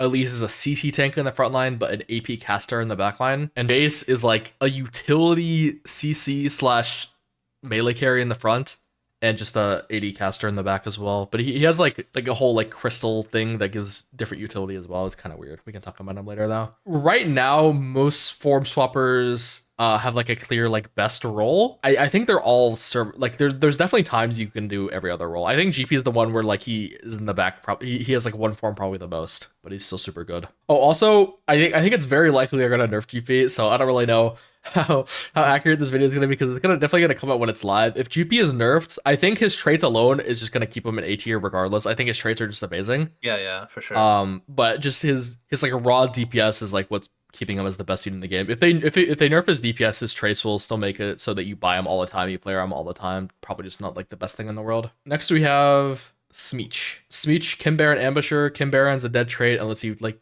have it early. Ambusher is they can gain crit inherently, or they can crit inherently on their spell, and the more you put it in, the more crit damage and crit chance they have. I've rerolled Smeech before with Camille. He has always seemed like okay. The problem I've had with him is that he just jumps in front of your front line and gets targeted so early. To me, like I feel like he needs Edgenite to be able to carry it like 2 and 3 star. Yeah, I think ambushers is definitely like a high damage trait. So like Yeah. just like again with Edge Knight or Titans, I think it's definitely more Edge Knight and then just damage items. Yeah, I think historically Infinity Edge is better with ambushers than it is on regular units. Mhm. So I think like Infinity Edge is probably good on him, but like not necessary by any means. Specifically, like talking about his viability, I think he sees play in like obviously Kim Baron, but don't really want to talk about that much. But Yeah. he sees I play don't in think we talked Ambusher. about Ken Baron at all, actually. Yeah, I think that. I think that makes sense when we went to like Silka maybe. Just talking about Smeech's viability, I think he's like really bad as like a unit. Just like the hold. I think he's like okay to reroll around Camille as like your secondary carry, but I could be convinced that that's not even good. Like you would rather do a carry someone else. He really has the problem where he just dashes and immediately dies. Maybe it's like a positioning gap. Maybe there's some positioning that makes him really good. But right now, I haven't been too impressed. I'll put him in C tier just because like you'll hold him because of Kim Baron. I think he like does have reroll outs, but I don't know. We have Blitzcrank this low. Maybe I think like this low. with Ken Baron, you mentioned you're mostly probably gonna play around like the higher cost units, Mhm. but I had a game where I had all AD items, so Yeah, I played around Ken Baron, cash out into Smeech reroll. It definitely didn't seem as strong, but with some good Ken Baron items, he can actually like kind of survive. yeah. But yeah, I'm not super interested in this unit. I also think from a balancing perspective, they usually don't want this type of unit to be too strong because in lower elos, he's just like killing everyone's Yeah, makes backline sense. and getting resets, so that it's like really hard to balance around. Yeah, I had like one of the perfected items become AD, and I didn't have a Civica. So I put it on my Smeech too, and he went crazy, but it was just it was like all the item. I don't think the unit was doing anything. So, all Yeah, right, next we have Kog'Maw. I think he's good specifically when you're playing like the Scar comp. I guess we could like talk about what he does. His attacks have a passive they do bonus magic damage, and then every single time he casts, he gains stacking attack speed, and then every 2 casts he gains range. But he's like a rapid caster, so like you want to give him like a mana item, and then he just like scales his attack speed infinitely, his range infinitely, and he just kind of kills everything at the end of fights. How do you value this guy as an item holder? Because right now he's like kind of like because obviously the Kog'Maw reroll is really really strong, so like maybe it deserves like a low S because of that. But like, how do you think about this guy as an item holder? I think he's definitely good because a lot of the fights in the early game go long, and there's just an infinitely scaling champion. So if you're trying to like play into like a blue buff Heimer, for example, I think Kog'Maw is definitely a good item holder. Yep. You can kind of build your board around like focusing kind of build your board around focusing more on defensive units rather than like adding in more snipers. Because as long as the fight goes long, your Kog'Maw just might win the fight for you. Yeah, we're not really sure right now the consensus on if you want to play a 6 Watcher or if you want to play 4 Sniper. Both are good if Usually, you get like to it. 4/4 is like more balanced, but because Kog'Maw's ability is infinitely scaling, playing 6 Watcher for more defense, kind of like makes sense with that. But it's just not clear like which one's better. Yep. Yeah, I think this build that's shown on the page is like his best in slot. I posted a Kog'Maw guide a while ago when I didn't know any better and posted a different build, but I think just one blue buff is going to be enough with his ability to give him like infinite attack speed. Yep, So you makes just want sense. other items to scale with that. Yeah, really good comp. I'll probably put him in like low S tier because of that. The thing is, these type of comps, which is like specifically 3 cost reroll that like scales in the backline, it's like a kind of a archetype they do every set, and usually they're super strong at the start of sets, but Yes, then exactly. they fall off later. So I wouldn't be surprised if Kog'Maw looks absolutely broken in the early sets, but like slowly starts to like lose viability as people like optimize their damage and can actually like punch through his frontline better. Yeah, I completely agree. In set 12, like at the start of the set, Diana was considered like super strong because she was getting multiple casts off and Mhm. then healing, which would kind of like just make her get even more casts off. But once people figure out how to optimize damage, a lot of times they're just killing her Diana before she gets her second cast. Yeah, the better example, like the example I was thinking about more, was like set 11 Bard, because like he was like Mm, all yes, he was yeah. like turbo S tier at the start of the set, and they even gave him like a extreme 5% attack speed nerf. But the thing is, like they like rebuffed him like to like his original level, and then they like buff other parts about his comp. But then for the rest of the set, he still wasn't good. So he actually ended the set like much stronger than the original version he shipped as. The perception of like the weaker version was that it was just super strong just because people didn't know how to like get through a TK3 and Bard, which is enough damage. Yeah, Um, as the set goes on, damage tends to get higher yeah, and fights are shorter. yeah. Early sets, I fully anticipate Kog'Maw reroll to be extremely strong, so you should probably play it until people figure out how to counter it. Counter it. A couple more things I want to say about Kog'Maw is just Mm-hmm. like his ultimate doesn't actually do damage. So by making him cast more, blue buff is still good because you do want him to cast, but by making him cast more, it's not actually making him do damage from the ultimate itself. Another thing is his auto attacks deal damage through magic. So anything that gives AD for him is going to be nearly completely useless. A one cost AD champion like a 1-star powder, I think has like 50 AD. Kog'Maw has 15 AD. So it just doesn't do anything. For all its damage is magic. Yeah, good to know. So, yeah, AD is completely worthless. Next, we have Nami. I play her because she has 2 insane utility traits, like pretty commonly. Sork, we haven't actually like looked at Sork yet. Basically, it's like your team gains 10 AP, and then the sorcerers gain more, and then the more is what actually scales you. But even at 2 Sork, you're giving your whole team 10 AP, which is a pretty good effect. And then at 2, you're like probably like buffing a pretty good unit. And then her emissary bonus specifically is your entire team gains an extra 2 bonus mana on every auto. I feel like it's a pretty good effect. I often play her and Swain on so many different late game boards because you can do Nami, Swain, GP, and then that's just like 2 form swapper. Your Nami's helping your GP cast more. You get 2 Sork, some team AP. It's never going to be that bad. I think it's like a very common splash on the boards. And even mid game, if you're just like looking for something to play, I think it's often going to be Nami. Do you have any other thoughts? Yeah, I think Nami's emissary bonus is extremely good. I think a lot of times when you're just naturally playing the game, if you're like 1 out of 2 of something else, it kind of like intuitively makes more sense to fill in the 2 out of 2 rather than put in Nami. But this is basically for casters Mm-hmm. equivalent to 20% more attack speed. You're getting 20% more mana. But it also scales with attack speed. I think this trait is so strong if you're playing primarily like casters. Yep. Makes sense. I end up playing her a lot. I like her. Fortin has told me to itemize this unit. I don't really like itemizing her. Have you ever seen items on It Nami do well? I don't think it makes a lot of sense itemizing. Again, earlier we kind of talked about Lux Yeah. for 50 mana having like 700 output at 2 star. This Nami at 2 star is more mana and it'd be like 550. So it doesn't make a lot of sense to me to itemize her. One other thing I did mention is Nami with Heimer and 2 Visionary with blue buff will cast every 2 autos. It's like perfect interval. Oh, interesting. So do you know how much Heimer casts with a 4 visionary blue buff? I'm not sure about that, Okay. but I know I So guess maybe we can talk about it when we get to Heimer. But there's a 6 Sentinel Heimer plus Ezreal comp because mhm. Ezreal you get Academy and Rebel for free, but I think just Nami is better than Ezreal. Oh, that yeah, I could see it. This is something that you can just math out, but I've specifically played like 4 Visionary Heimer and then splashed in like the Swain Nami, for example, Yeah, just because like intuitively that makes sense. But I never really figured out if like the extra two auto was like making any meaningful breakpoints, if that makes sense.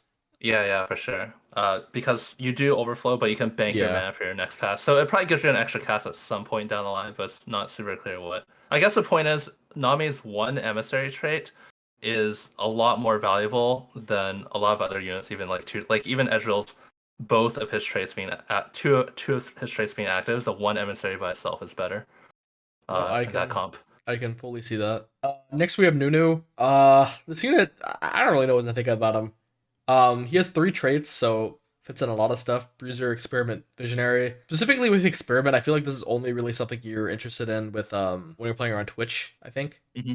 Yep. But basically we can talk about it now. It gives you where is it? It'll spawn hexes on your board, and then experiment units that stand in those hexes will gain a specific bonus based on like the unit, and then it'll also gain the experiment bonus of every other unit in the trait. So a better way to just explain this, Nunu's experiment bonus is after dealing damage, it'll do max health bonus damage. So if you put him in the hex with, for example, Mundo, you will have 2 hexes on the board if you play through experiment. If you put Mundo and Nunu in both those hexes, Mundo's experiment bonuses gain max health, and then on takedown gain max health for the rest of the combat. So if you put those in, both of these units will gain max health and then on takedown gain more, and then also deal bonus damage based on their max health. So like a little bit of synergy there. You can mix and match and make both the units get a trait that's useful. I think like maybe there's some experiment frontline comp that's just Mhm. really tanky and like Mundo skills with Dominator and like Mundo and Nunu deal damage, but it does feel like normally if you're putting an experiment in, it's going to be because you want the backliner. So I'm not sure. Maybe we'll figure something out. But in my experience, Nunu has mostly just been like a trait bot. Yep, I think he like Loki can fit into some real comps so just because he's 3 traits and like I've seen I think there's like a Tristana board that played instead of I don't know this is like Yeah, Twitter yeah. this is like Twitter UTech, so I think it's kind of fake. But for example, they use Nunu as like a super trait bot, getting experiment with like Zyra, getting visionary with like Rel or something, and then getting Bruiser with like Trundle. I think I don't remember, but basically they're just using them as a super trait bot. You can kind of do the same thing in like GP comps. Mhm. You could reroll them with you don't use experiment, but you can use like Rel Swain and then Trundle.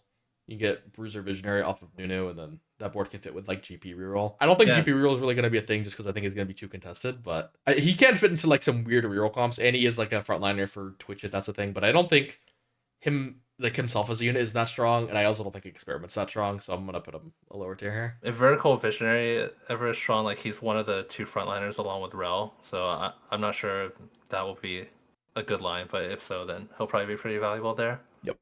I've also just played him as a visionary trait bot. Just give him generic tank with slight prio towards HP and maybe a little bit of extra AP. Now Swain, this is the front line I really like. I don't know. I think GP is noticeably better than Swain, but the thing is, you play Swain on like almost all the GP boards anyway, so they kind of just pair together. They're both form swappers. The thing is, Swain is like the best. Like I think Swain from box, like as a frontliner, is actually probably stronger than GP frontliner, like on stage 2 specifically, just because his base heal is super high, and then he gains like 30 AP from Sork and like 10 or like 18 AP from Conqueror or something just from like getting their 2 traits active. So if you just get his traits active, he just heals for like a lot, and then he also gets Form Swapper for DR, so he just becomes like a super good tank. The crazy thing is he's also a good backline DPS. The problem is just no other units are good enough frontline for him when he's a backliner, so you usually just end up frontlining him. Yeah, I found him backline potentially if you're playing around like Black Rose. Yeah, I could see it. But I agree with you. I think like his front line is. I think he's really good in both, but most often you're going to be playing frontline just by nature of like the other units you're gonna play with him. Yeah, but yeah, he's incredible. Probably like the second most played unit I think for me. The first being GP. Yeah, and they both make each other good. Form Swapper is not the trait does not give as much value as most other traits, but all the Form Swappers except for Jace are 3 trait units, so like if you're just playing both of these units that are just really good and you're kind of getting this for free, it's like why not? Like it's like it's a added bonus. I think it's like somewhat accurate to say like they don't give as much bonus as other traits, but the thing is like the bonus is always going to be relevant to the unit, which I think is important because sometimes like in other traits like they specific units can't use all the stats in a trait. Like you're always going to be getting full value out of DR and like for frontline and then full value out of damage after backline if that makes sense.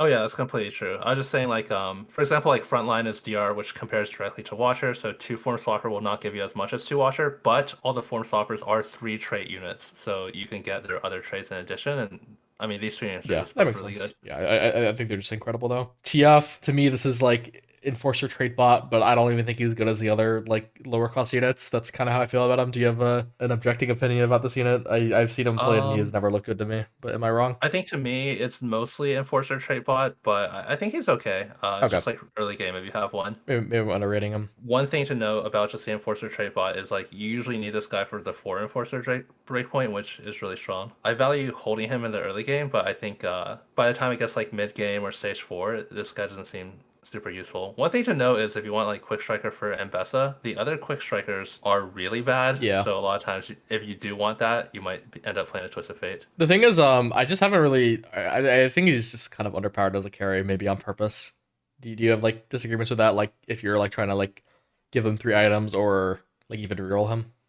I don't have enough experience to say honestly, but Okay. I will say if Quick Striker becomes a strong line, it makes sense that you would probably itemize this guy as like your backline carry. Yeah, I guess that makes sense. Probably, I wouldn't even know like Archangel because he has a separate like he has one of his cards heal. I don't know, Yeah, maybe something like so this. I don't know. This is just like yeah, so inherently what I would think of. because one of his cards heal, it makes stuff like Guard Breaker or like the Crit on Jewel Gauntlet a little bit less valuable. But I'm kind of curious. I would think the Quick Striker comp is probably like a really fast comp, so I would think like Archangel might not be that good. But I don't really know. Like we don't know what his comp is yet, so. Yep, definitely unexplored. We might just be missing some secret OP build. So I wouldn't like completely write him off, but just from our limited experience, he's not seemed that good. Yeah, I just value him for Enforcer, which I think is really strong line. All right, 4 costs. First we got Mbessa. I used to think she was insane, but now I like kind of think she's like a little overrated. I think 4 Emissary is super strong. Like I think she's like pretty good to flex just because she'll always inherently give you value, and it's like really easy fitting Conqueror. But the problem I've had with like a main carry is one, I don't want to play any quick strikers, and Yep. two, I just feel like either the 5 costs are better, or maybe I just rather play a GP2. I don't know. Do you have any actual thoughts? Because I used to think she was like Uh, OP, and now I kind of don't. I think she's good as a carry. I think kind of like what we talked about as players optimize damage better. These kind of bruiser. She's kind of like a one of those like melee units that kind of tries to go infinite with her built-in Omnivamp. But I think as people optimize damage better, these units tend to fall off. Her emissary bonus is basically like 2 Sentinel with 1 unit. It's probably not as good as some of the other emissary bonuses unless you're actually using the Mhm. value of the unit as a carry. Specifically, you're gonna see this as a carry more in either for emissary comps or Conquers. vertical conquer. Where like if you're playing those, you probably have to carry her. If you're just like playing like a flex roll down and you're okay with like buying her and buy, she'll do like okay, but you like might want to consider selling her later. Do you have any thoughts about like her specific like BIS? Yeah, so compared to a lot of the other bruisers, she's a little bit more auto attack focused, so she can use more. I guess I kind of think of this as like Olaf last set, Mhm. whereas Vi is more. Who was the other one? I can't remember. Fiora. Fiora. Yeah, Vi's more like Fiora, and she's more like Olaf, where she can use like some of the more auto attack damage like Hurricane if you need to, but she does have some built-in lifesteal, but I think like more lifesteal is always good. In 4 Emissary, she's a little bit tankier, so I think of her more as a Titans user compared to an Edge Knight in 4 Emissary. In Conqueror, I'm not really sure. Like maybe I'm not really sure about Conqueror, but for 4 Emissary, I think it's more Titans because she's gonna try like drain tank, especially with extra HP that Emissary gives, and you're gonna want to give her HP with Garen as well. All right, yeah, makes sense. I think she'll see play on a lot of different boards just because she fits in super well and she has 3 traits. I just wouldn't expect her to be like a turbo hyper carry that you might expect, I guess, for your 4 cost Yeah, melee. I think if 4 Emissary is good, then she'll probably be the best Yep. carry for it, and then Conquer is good right now, and if it's good, I think she'll be a pretty good carry in that. And she very naturally, you can just transition your Mhm. Darius items to her. Yep, makes sense. All right. Next we have Corky. He is your quintessential backline big AD caster. He's a Scrap Artillerist. Scrap is the transform component trait. Artillerist is the AD trait basically. And his spell is 60 mana, and then after that, he will lock onto a target, run away somewhere, and then shoot a bunch of missiles that do a bit of damage. And then I don't even know this. Like I probably should be reading these abilities. He also flat reduces armor, Yeah. and then every seventh missile is big. He'll shoot out 3 big missiles. I play a lot of Corki and a lot of Scrap, and I never thought he was bad. Like obviously he's worse than GP just because GP was broken, but I never really thought about him as bad.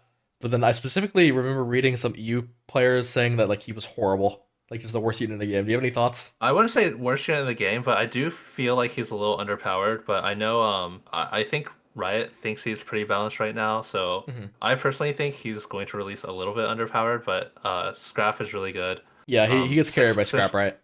yeah, six Scrap is a super strong line. You can like itemize a lot of units because of Scrap.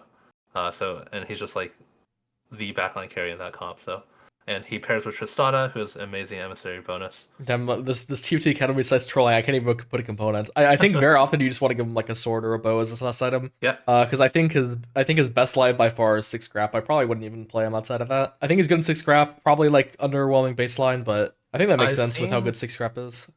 Yeah, I've seen some people also play him in 4 emissary because he pairs with Tristana. Yeah. So he's just like your backline carry to go with Ambessa. You build a armor shred. So the thing is, in 4 Emissary, I'm like very, very convinced in this that I think Tristana 2 is better than Corki 2 in 4 Emissary. Interesting. Okay, I see it. Because the reason is 4 Emissary, like, yeah, you get all like the inherent Emissary bonuses, but the main draw to 4 Emissary is that the emissaries themselves gain the stats, and that really only benefits like the actual emissaries. So in 4 Emissaries lines, I've always just itemized like Mbessa 2, Garen 2, and Tristana 2. But I could be off on that. Corki does have a little bit of advantage, as in like he won't actually they might have the same HP with Tristana getting plus 300, so I'm not sure. I mean, I will say, like, in theory, the difference is Tristana gets a 30% damage amp, and normally the difference between a 4 cost and a 2 cost is bigger than that. I believe this is pretty nerf numbers. I believe it's either like 200 HP or 20% damage amp. It's one of those numbers got Oh, nerfed. interesting. Okay. But if Corki's better than Tristana 2, you play Corki. You carry Corki in that line, but I have been under the impression that Tristana 2 is better. Okay, it's interesting. I haven't played the around 4 emissary too much. All right. Okay, next we But got I do feel like just looking at the yeah. numbers, if Tristana 2 is comparable, that probably means Corki is not that strong. I mean, he just has really good trades. Oh yeah, so- I think Scrap is broken. yeah. I think most of the units suck in Scrap except Rumble and GP. Okay, next we got Mundo. I don't like Experiment that much, but I think Mundo is actually kind of cracked. He just has a big ass heal on himself, and then he has like a little bit of magic damage to people. Yeah, I think Mundo is so good. Yeah, like I feel like you really only play him specifically with Twitch or with Dominator. Like obviously, like I don't think he like fits into like a lot of the flex boards, and I think there's like a lot of flex boards you can make. So like that's like my only draw against him, but I do think he's like just very very strong inherently. I've had a lot of vertical Dominator games like beat boards that look a lot stronger than mine. Yeah, I think as an individual unit, Mundo has like one of the best abilities, but as you mentioned, it's kind of hard to fit his traits unless you're specifically playing around Mundo. But I actually think playing Dominator in order to like kind of play around Mundo might be good. Yeah, maybe Not I entirely need to play sure more because Mundo. it also has that kind of like PvE effect where, and this might apply to the starter set too, where people don't know how to optimize damage. So I think like Mundo is one of those units that could potentially like kind of go infinite. I'm down to put him like low S tier for now. I think I like mostly just not rating him like super high just because I lack the experience. I've played him like once in like vertical dominator, and I played him a few times with like Twitch, and he never really felt that good on Twitch. Yeah, just I think 'cause, he's like better than the other tanks, but like once you factor in their traits, then Yeah. he's like not as good. that makes sense. All right, next we have Echo. I think this unit is terrible, but he's a scrap, so He does have scrap. he's kind of a unique. He's like a melee AP carry this time, and he gets inherent crit from Ambusher. If you put in Firelight, he'll get like a little dash. He'll do a little bit of damage to his targets, and then do extra damage to nearby enemies. And then they also like flat reduces MR. I feel like he's just super squishy a lot of the times, and he doesn't actually end up finishing off the kills for what I'm seeing. He's a scrap. I think 6 scrap is extremely strong, so he gets played on a lot of boards. I just don't think him inherently is a very strong unit. Do you have any like disagreements with that? I completely agree. I think Echo kind of feels like Rakan last set, like not the Fairy Callisto Rakan, but Mhm. how Preserver Recon was kind of just like played on a lot of boards. He kind of is your natural ad for the Kog'Maw reroll and also the family reroll because he true trait pair with Powder. And then for the Yeah. Kog'Maw reroll, they just don't have anything to add. So going from 2 to 3 Firelight for your main tank scar. The thing is, like, when we're ranking forecasts, I feel like being a good trait Yeah, bot yeah, I'm down to put doesn't him put it here that for doesn't sure. put it high. I think like the actual power of the units start mattering a lot more for me at Yeah, I'm least. down to put him low here. I think he's worse than Corky, but I don't know. I might be off Oh, on I that. agree. I think as an individual unit, he's worse than Corky, but he just kind of ends up with his 3 traits being fit with a lot of other stuff. Yeah. Maybe they need to nerf like the scrap shield to make these units stronger. I think that could be maybe be what they do. Yeah, because I think like Trundle's pretty bad, Echo's pretty bad, Corky I think is like a little bit bad, and then it's just a scrap trait is so strong that all these units become played a lot. Okay, next we have Elise. So Elise is like a super interesting and a little bit unintuitive unit to be honest, because she is both like the four cost classic CC unit in the set. When you put her in the front line, she'll become a spider, and then she'll like cast and stun people. But if you put her in the back, she just becomes like I forget how much mana she has, but she just becomes like an AP caster that like spreads her damage. And I actually think the backline AP caster is super good, and I think the front line kind of sucks. I actually think frontline is completely fine. Oh yeah, but the thing, yeah, Uh, the front line's fine. Like if you have no items for Elise, you're always gonna put her front line, just because like she has really good trades. She can fit into a lot of stuff. Form swapper, bruiser, Black Rose is insane. I feel like I would never want to give her items like to tank, but yeah. I've been impressed every single time I've put her in the backline as a carry. I think she's a super good backline carry. Okay, interesting. Yeah, I've mostly just been playing her as like a trait bot frontline. I agree with not itemizing her. This is similar for those of you guys who played set 12. This is similar to like Tom Kench, where if you had like Tom Kench and Taric, you'd always itemize the Taric. Basically, if you put her frontline, her goal is to just cast one time and that's it. But I haven't played too much backline. At least she's 80 mana. Yeah, I would definitely try it because you mentioned like if you're playing Black Rose, you might backline the Swain. I kind of feel like the same way about Elise, but Oh, I see. it's like actually the opposite. Like I frontline the Swain and then I backline the Elise, and then Okay. I have like Swain, Vlad, Cyan as my frontline, like Elise, Castio, and LeBlanc as my backline. I think I've had a lot of success doing that. Yeah, that definitely makes a lot of sense. I mean, I'm just looking at the numbers right now. She does 4 spiders. They do at 2 star they do 300 to her main target. So for 80 mana, that's already 1200, which is quite a lot for a 4 cost. Just in comparison, Echo has some other utilities, but he does 400 for 60 mana instead of 1200 for 80 to his main target. I also think she So spreads Morello really well. yeah, she does that AoE, and since it's 4 spiders, I guess I said main target, but technically the spiders hit different targets. Here, maybe we can do this. We can separate her from. We can separate her as like a because I actually think she's top tier as a backline DPS in specifically Black Rose line, and Yeah, then that also makes sense. I think like Fast Nine for Form Swapper is also pretty good, and I like play her as a carry and that as my AP carry. I think she's also good on Yeah, that. I think she's high tier in both But yeah, both front and back. I mean, honestly, all the form swappers are so good. yeah, like, at least might be the most purchased forecast. I think. Yeah, I think she has to be for Yeah. sure.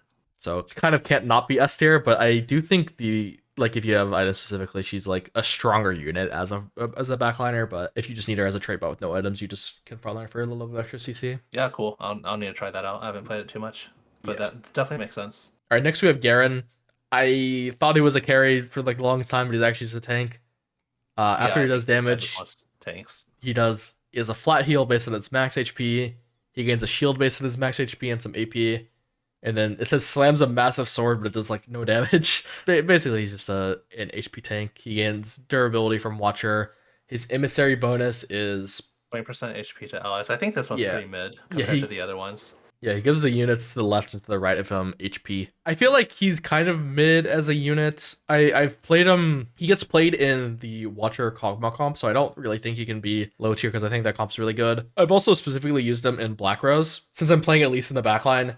Like having Scion, Swain, and Vlad be your only front line's a little sus, so I like putting Garen to give a Watcher to the Vlad, and like kind of have Swain, Vlad, Garen as my front line and Scion.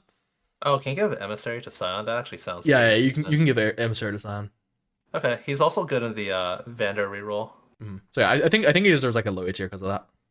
Okay. Okay, next we have Heimer. He is like the spam caster of the set. He has low mana and he has visionary, so he basically has super low mana. And every single time he casts, he does missiles, a bunch of missiles at random enemies, and then each subsequent cast fires one more than the last. So you just want him to cast as much as possible. Mainly, this is just you're just gonna give him like one mana item and like one AP item, and he'll just like kind of kill everything. I think it's like kind of up in the air what the strongest board is for him now. There's actually like a lot of variations going around. I can show some of them on TFT Academy. This version we're just kind of flexing around the 5 costs. You're just fitting in 4 Visionary, 4 Sentinel, and a bunch of just high value units and traits.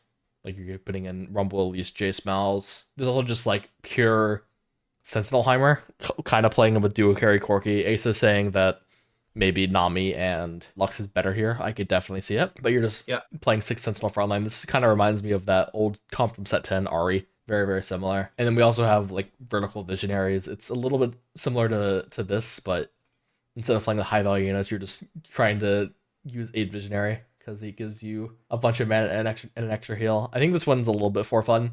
I would probably play either like the high value units or just the vertical Sentinels. Yeah, there's definitely a lot of comps. You can also play this guy Shakarian Black Rose because you'll have Morgana for Visionary. I think.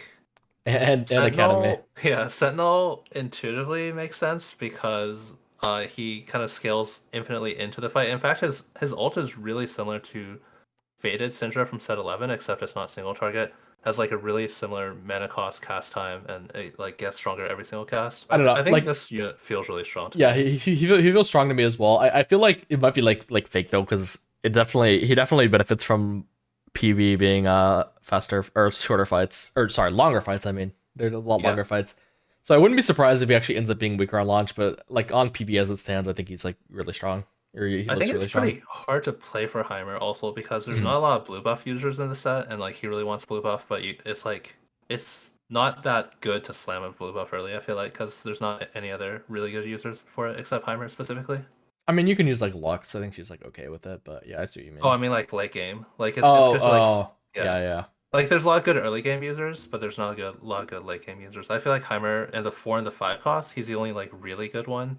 There's some others who can use it, but yeah. So like if you're playing blue, if you're playing exactly for Heimer, yeah, I'll put him in S. But I wouldn't be surprised if we're like Optimus ends up being like weaker than expected. Yeah, I think it's fair. You mentioned a lot of those cons were Sentinels. I mean, he just matches with Sentinels because Rel's a Visionary, and then Leona's a Sentinel Academy. But yeah, both of his traits have Sentinels in it. Okay, next we have Alawi, Rebel Sentinel. I feel like this unit's pretty good. I end up playing her a lot specifically because I think Rumble is insane as a unit, and she's the highest cost Sentinel that goes with it. I think Alawi's really good as a unit, but I think very commonly I'm playing around Alawi Rumble late game, but just not really playing around Rebel that much, so don't really know what to make of that. But I think she's really good. You have any extra thoughts? Okay, I think she's really good as a unit. Yeah, anytime like you're playing these Sentinel lines, you're gonna want to itemize Alawi. Yeah, for her spell, she gains durability, and then she drains health from enemies. She feels like a good she's a tank. perfect trait pair with Irelia. So maybe like in a comp where like you're playing Irelia, you transition into Alawi, or if like Vertical Rebel is good, then you would just like play both of them together and Sentinel frontline. Yeah, I feel like she should go on pretty much every Heimer board. I also think she should go on every single Rebel board that ever exists, obviously. And I also think she goes on almost all the boards that play Rumble. Yeah, sounds good. Next we have Silco. I guess this is where we're supposed to talk about Kim Baron as well. All right. Oh god. So Kim Baron is the cash out trait of the set. You'll gain some for winning, but you'll gain a lot more. I believe triple if you are on a 3 loss. So you really want to put this in when you're on a 3 loss. And then every 100 of this threshold that you get to gets you the next cash out, and then you can pass on. You can pass when you get to the threshold to like go for another one, and then every single tier is going to be higher and higher rewards. Noticeably, this set it doesn't give you like gold and a bunch of other like items and golden Nikos and emblems and stuff. It's going to give you specifically like these black market items. We'll show some of them off right now. And then they have like 3 levels to them. There's level 1, which is just like an item. Level 2 is like an item but better. And then the perfected items are like way better than Radiance. This is what you're gonna get from like really, really big cash outs. Basically, I don't remember exactly what the table is, but you kind of just want to go to the level where you get the one perfected item, and then you're just gonna write off that perfected item to a win. Is what I've seen. The good thing about these items is like it doesn't show on the website, but in game it'll actually tell you like the users for the items. Basically, I think the way you want to play around it is you just want to guarantee the one perfected item, and that's just gonna be good enough to win the game. If you have to cash out earlier because you're low HP, that's probably fine. Like 2 of the level 2 items is probably enough to win the game as well. I don't really want to go through them like at all, just because Yeah, there's so many of yeah, them. there's so many, and it'll make sense when you play them in game. But just know that the perfected items are insane. We can like Yeah. look at them. One of them, for example, You need perfected. 500 stacks to get it, which Yeah, it should be like auto win if you get one of these. yeah, yeah. That makes sense. I've gotten one of these, and it just felt like an auto win. So like for example, perfected virulent virus gives you 75 AP, 45 AS, and then after dealing ability damage, enemies affected take an extra 45% damage over 3 seconds as true damage, and then perfected bonus is they also deal 25% less damage, and then when they die, you just summon them on your side. So you're getting a bunch of stats, you're doing an extra 45% true damage, they do 25% less damage, and they also summon them when you kill them. So it's just crazy, crazy, crazy items. They're like probably like 2 levels higher than Prismatics even. I wouldn't even say 1 level higher. Yeah, for sure. I think like Chem Baron is going to be really strong even if you can't get to that 500 level. A lot of times, Yep. even like the level below that is supposed at high elo is supposed to be converted into a first like very frequently, like probably more than like 50% of the time. Yep. Talking about Silco specifically, is a Dominator, so he's going to gain AP inherently from his trait. He's going to be your main carrying Kimbaran like almost every single game, just because you actually have to keep Kimbaran active after you cash out to get the items, I believe. Yeah. And the items can only go on Kimbaran specifically. So this is not like a cash out trait where you just cash out and you get rid of everything. It's you want to keep these. Yeah, a lot of times you want to get Karen Baron in really early. I think like usually, I'm not really sure about this one. Normally it's only worth it if you can get it by like 2-3, like at the latest, usually. And then you're gonna want to keep losing, save your econ until roughly about 4-1, where you'll go level 8 and roll for your board. And then since you're going level 8, playing around a 4 cost carry, Silco makes the most sense. Yep. Notably, it should be like a little bit better if you get it slightly later if you're already losing, because Because of the loss streak. yeah, like you don't gain more bonus from losing. You just gain a bonus if you're on a 3 loss. So if you're like already on a 3 loss, it's a little bit nice. But obviously, it'd be better to get it on 2-1. For him himself as a unit, like even outside of Kimbaran, he like throws a canister dealing single target, and then he like summons like these little shitters. I guess they're called monstrosities. And then each of them, he summons 4 of them, and each of them attack 5 times for damage.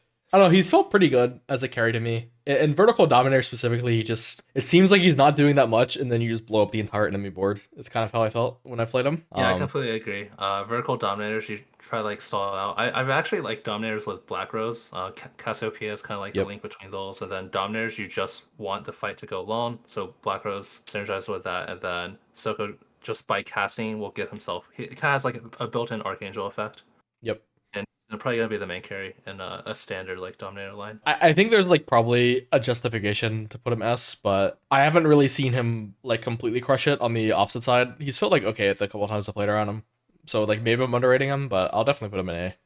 Yeah. Now we have Twitch. I think Twitch is pretty mediocre. He's like the 4-cost AS unit, kinda. But what he does is he has a pretty low mana, and then whenever he casts, he gains an attack speed steroid, infinite range, and then his attacks will pierce. And then his experiment bonus, if you're playing experiment, is after every 5 attacks, he'll do a little bit of extra physical damage proc. I feel like his itemization is pretty similar to that Ash from set 11, where you want IE, but you also want the Rage Blade. Wait, I think he doesn't need IE. I'm not entirely really? sure. Okay, but it maybe wrong says then. replaces attacks with piercing bolt, so I assume it's the same Okay. as like Draven. You know what? That's my guess. I don't know for sure though. Honestly, that's like a Riot Games. Like it's like a 50-50 if it's BIS or not. Yeah, But- yeah. I guess like we can look at stats, Yeah, but but I'm not sure. yeah, I was thinking that like he wanted IE because Ash really wanted IE that one set. In fact, another thing I'm not sure about, I guess we can figure this out at some point. It shouldn't be too hard. Is I've seen people pair Zyra because they think they want more damage with her experiment bonus, but since it replaces his physical attack, I think Zyra's experiment bonus doesn't work with it, but it's not clear. Ability damage. It should work. I would be super surprised. Usually they like if it doesn't work right now, they'll probably make it so it works. Okay. Just because they don't. Yeah, I'm not really sure. Like they usually want traits to like work within each other. But yeah, that makes sense. Like because the thing is, like the other frontliners you play with them just don't really give them any offensive power really. Okay. I haven't played around Twitch too much, but I think he feels okay to me, and kind of it kind of reminds me of the Karma Gwen Fiora comp from last set, where it's like a pretty strong level 8 board, but it has a lot of 4 costs, so it's like pretty expensive, but it's felt okay to me. Yeah, I don't know. I feel like it feels like okay to me, but it feels significantly worse than like pretty much everything we've already ranked, to me at least. Okay, fair enough. So I can't really, I don't really want to put him in A. I'll put him in like B, I Sure. think. Next we have Vi. She's like a melee carry, but she's on the tankier side.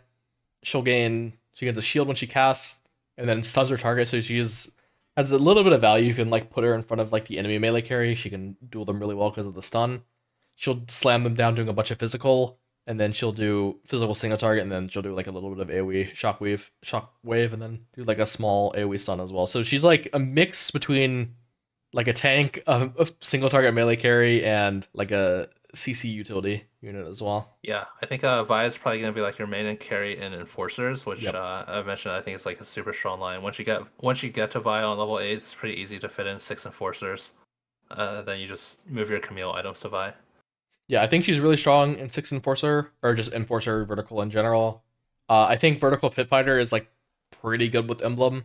If you ever get to Civica, I mean, mostly just because GP is a pit fighter and really good. So like, there's that. But like, if you're like playing her on like a flex roll down and you're not like taking advantage of vertical enforcer pit fighter, I think she's like actually not the strongest thing in the world. I think she feels pretty weak in that. Yeah, I agree. I think a lot of validates her traits. But yeah, I think like you really just want to be playing her in vertical enforcer, and like she can maybe item hold for 5 costs otherwise. A lot of the values in her traits giving her bonuses Mhm. specifically compared to like Echo, where his values like his traits giving other units bonuses. And then we have Zoe. I don't really know how to feel about this unit. This is probably the unit I played the least. I just think like Rebel doesn't feel really good right now. If Rebel ever gets good, Zoe, I mean, is the 4 cost carry. Mhm. So, I don't know. I but feel like Rebel just doesn't really feel good. Sorcerer doesn't feel that good late game either to me. yeah, but the thing is, like, I've seen people play vertical rebel and vertical Sork against me, and it's like looked okay. I just have like no experience myself like playing this, and I've also never seen anyone on streams ever play this, so I'm like super unknowledgeable with this unit. I was Yeah, hoping you could carry me on this one. I've played it a few times. It doesn't feel as good as playing like Soko or Heimer, and I guess like backline at least would be the other 4 cost carry. Okay. And I think to me, a big part of that is her traits. I feel like playing Vertical Sorcerer and Rebel right now doesn't feel that good to me. Maybe it'll be different in the future, but I think Zoe as a unit herself is good enough. But you really want her traits because her traits are like really good. They're both AP traits. So it seems like if you play Zoe, you probably want to play her pretty vertically with her traits. Yeah, makes sense. So this looks like okay to you. You have any major objections? Yeah, I mean, I think it's fine. All right. I Sounds think, good. yeah, I think it's fine. I think Garen is not that good except in 4 emissary, pretty much. I guess he's played Yeah, as, I can see it. yeah. But other than that, I think, Yeah, I mean, I've like played him in Black Rose, but I definitely understand the argument that like maybe he's just like not that good there. Yeah, that's well, like Macros makes super sense. fair. Giving the emissary to Scion is definitely seems like pretty valuable because the Scion has so much HP. Wait, I don't think it works like the way you think it does. I think it's Oh, it's his max yeah, health. it Okay. gives Garen's health to the units. I see. Okay, never mind. It's like better than nothing, I guess. I played Garen with Hall of Mirrors once. That seemed really strong. Oh, that's interesting. Yeah, I might have to try that once. Or emissary, and they all give the emissary to the other Garens. Oh, wait, that's how that augment's useful. Now for 5 costs. We have Caitlyn. To me, this unit is like a vertical enforcer, or I am not playing her. I don't know how you feel. I mean, it's with Twitch. She has some good synergy with Twitch, Oh where yeah, oh a yeah. lot of I guess times, if like, yeah, I guess if like yeah, normal default Twitch is viable, you're definitely gonna play her. yeah. I just don't think that's that good. If she randomly ults a unit one time and Twitch hits it like one time, a lot of times that's enough to just kill a backliner. So I think Caitlyn feels really good in the comps that can use her. Okay. But I guess like the comps are kind of narrow because it's either Enforcer or Twitch specifically. Other than that, she's not going to be providing a ton of value. Yeah, I guess I just feel like I use the other 5 costs more than her, but maybe just that's just because of how the comps I play. I think if I like if I thought Twitch was better and I played a lot of Twitch, I would probably value her Yeah, highly. But like right I now, think like in her line she's super good. yeah. Right now, I think I like think about her as like a B tier, but she probably deserves like mid to low A tier realistically. Next, we have Jace. I played a lot of Jace because I just think the form, like all the form Yeah, swappers I are mean he has Form amazing. Swapper. So I think he's a really good backline carry. yeah, I like him as backline. Yeah, he has a unique utility ability where he summons a crystal. If you have him in the front line, the crystal will give the two nearest, I think it's either 2 or 3 nearest units a shield. And then if you put him in the back line, he'll give the units nearest to the crystal some attack speed. So there's utility on both sides. I'm usually playing him as like a backliner unless I have like no backline items. He also like knocks units back on the front line, so there's a little bit of utility there. But usually I'm putting him in the backline. But I play him a lot just because I think Form Swapper is amazing. I think being able to play 4 of them is really good. I think he's really good as like a primary backline carry if you can get to him. This unit seems like he just does so much damage. Yep, I agree. Now we have Jinx. I used to think Jinx looked insane, and then I realized she was not that insane. She was just okay. She has 60 mana, and then she swaps between 3 of her spells every time she casts, but it like goes in an order. It's not like random. Her first cast is like stuns enemies in a line, does a little bit of damage. Second one just deals damage single target. And the third one is the one that actually does like most of your damage. It's just shooting a huge rocket that does like a ton of fucking damage. But it does like damage to literally everyone, but just reduced from every hex away they are from the epicenter. But it will hit the entire board. This is where most of her damage comes from. So you like really need to Shojin like a bit of attack speed on her in order for her to do this. But Yeah, when you cast, you probably win a 180 fight. mana. Yeah, 180 mana basically. So this is pretty much unprecedented. There's been like units that have this high mana in the past, but they almost always have some starting mana. So she really just needs mana. I used to think of Jinx as like you just put normal AD carries on her, but the most important thing is you just get that third cast. So you really really need mana items. If she's not getting her third cast in your fights, then she's not going to be worth playing. But if she is, then could be useful. Yeah, I don't know. I felt like she's been a little bit of underwhelming on the 5 cost side, just because when I'm like I playing agree, around yeah. like the Shojinai, I feel like I'm mostly looking for Jace specifically and not I think she's Jinx. just worse than Jace in like every situation. Because even if you have that set up and she gets that third cast, if you had Jace instead, you probably would have won the fight anyway. Yeah, I kind of agree. I think again, like we said, if Rebel is more viable or if like we're underrating Rebel, like she'll definitely be a huge part of the Rebel comp. Yeah, Like if Rebel's viable at all, like if you see Jinx on the Rebel line, you're just gonna be super happy. But even in Ambusher, I feel like she's like Ambusher, like all the other Ambushers want to like win the fight fast, and then Jinx is super slow in that, so she doesn't really even feel that good in Ambusher. she's nice to cap out the board on the Vander reroll because you'll play Powder and then normally Echo at level 8 and Jinx at Yeah. level 9 if possible. Well, yeah. Also, if you It's don't how have you an tank it Ambusher too. emblem, the 5 Ambusher effect is really good. You can gain 15% durability on them.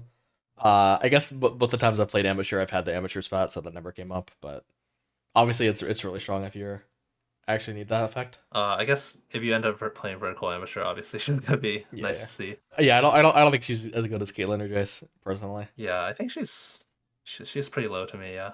I actually rate LeBlanc like really high. Basically, she's like a 90 mana. If he caster does a lot of damage, but I think Black Rose is just so insane. I think if you just see LeBlanc and Black Rose, you're like kind of guaranteed top 4.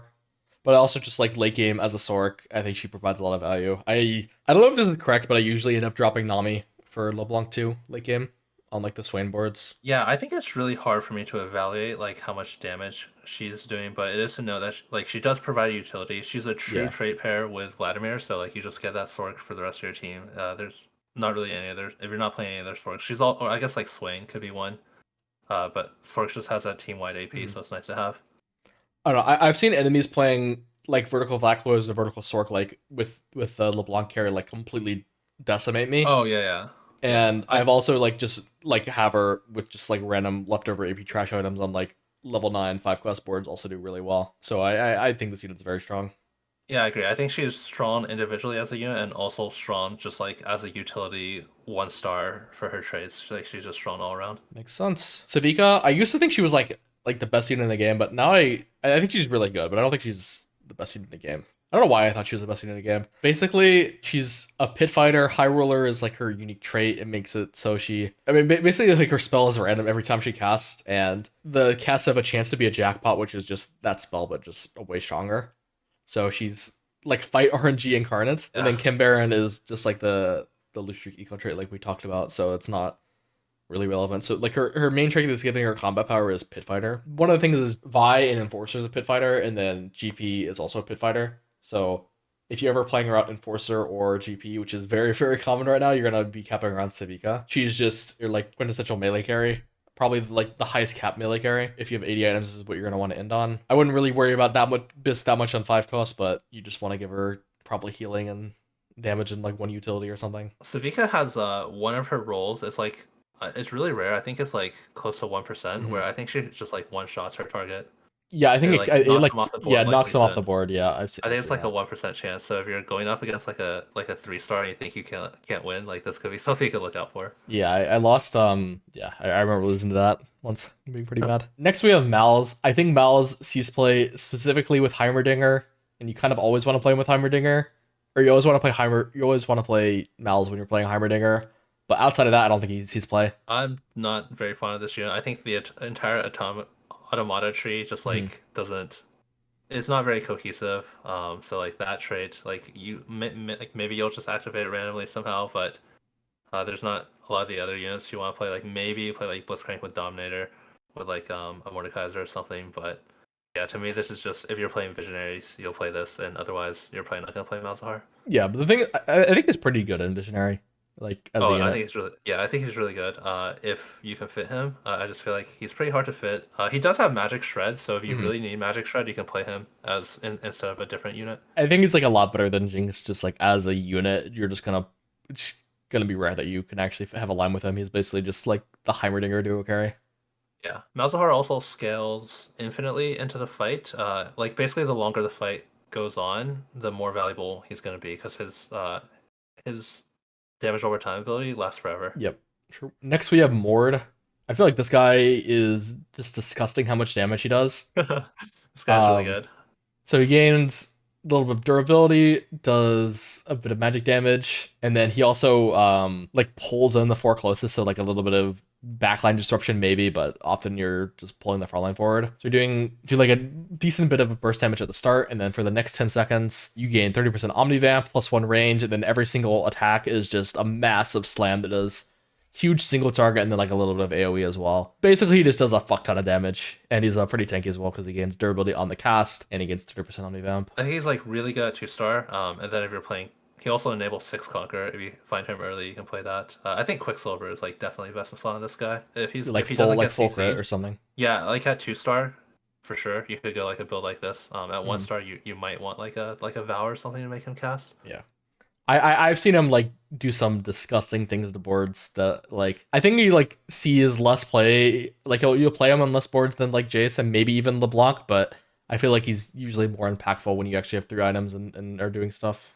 I think this guy's really impactful. I think if you have like a Mordekaiser, Mhm. even at like either like a 1 star Mordekaiser early or like a 2 star Mordekaiser later, this unit will pretty much like end the fight by himself on his first cast. Yep. I don't know which one I like more between Rumble and Mord. I think Rumble's so fucking good as well. Rumble is really good. Yeah, he's one of the only units along with the 1 cost powder that has wound utility, so that's really Yeah. good. And then he's just, I mean, he's Sentinel and Scrap, which are both amazing. So you're basically gonna play him on every single cap board in the game, pretty much regardless, just because he's Sentinel Scrap and he anti-heals for free, as well as that he just does a fuck ton of damage. And his specific trait, Junker King, makes it so I forget how many rounds. It's every 3 rounds, Oh I yeah, think. every 3 rounds, maybe it changes based on star level, but I don't know.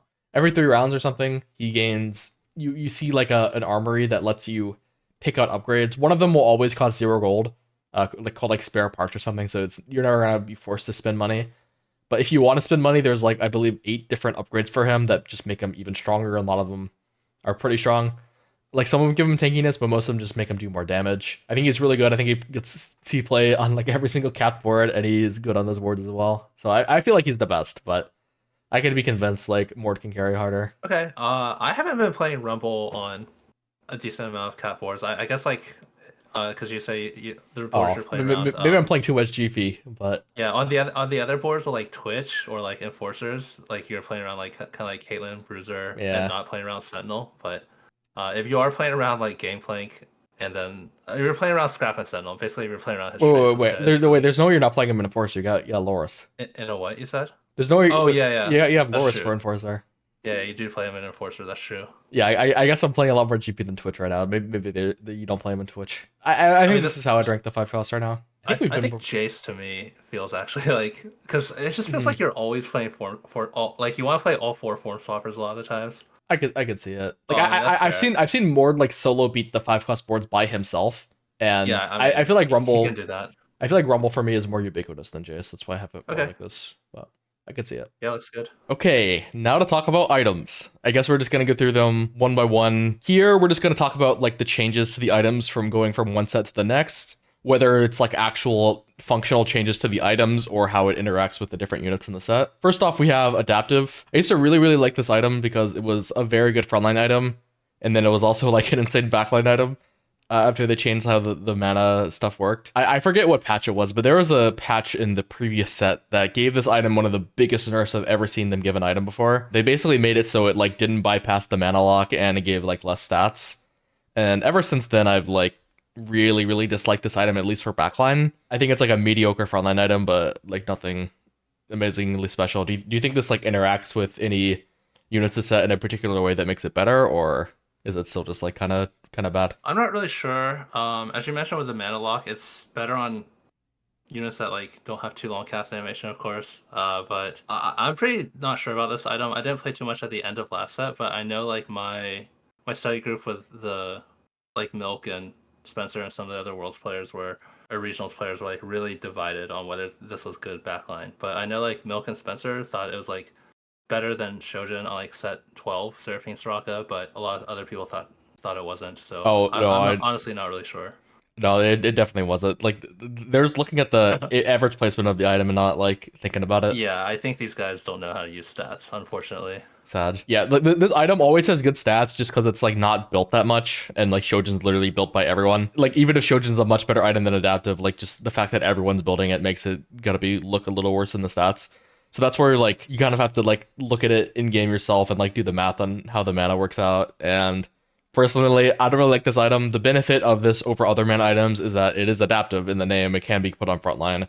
And for that, like, I don't think you can go like turbo bottom tier just because it's always going to be like a decent effect on your board. It's just not something you want to slam early at all unless you're like need like a frontline item for a win streak, I'd say. I think that's like the time you want to slam it. So I'll put it Yeah, in. I think it's fine at frontline. Like, I don't think it's much worse than a lot of the other options. Yeah, I'll put it in high B, I guess. Yeah, one thing I want to add on the stats thing is just like if you look at all item stats, Quicksilver is always the best, but it's just because people take it off late games carousel. Yep. And that effect translates over to when you look at unit stats with low play rates, such as adaptive. Yeah, makes sense. So the items that like people actually build less are gonna do better in the stats because a lot of the time you actually get the items from like late game carousel. Next we have Archangel.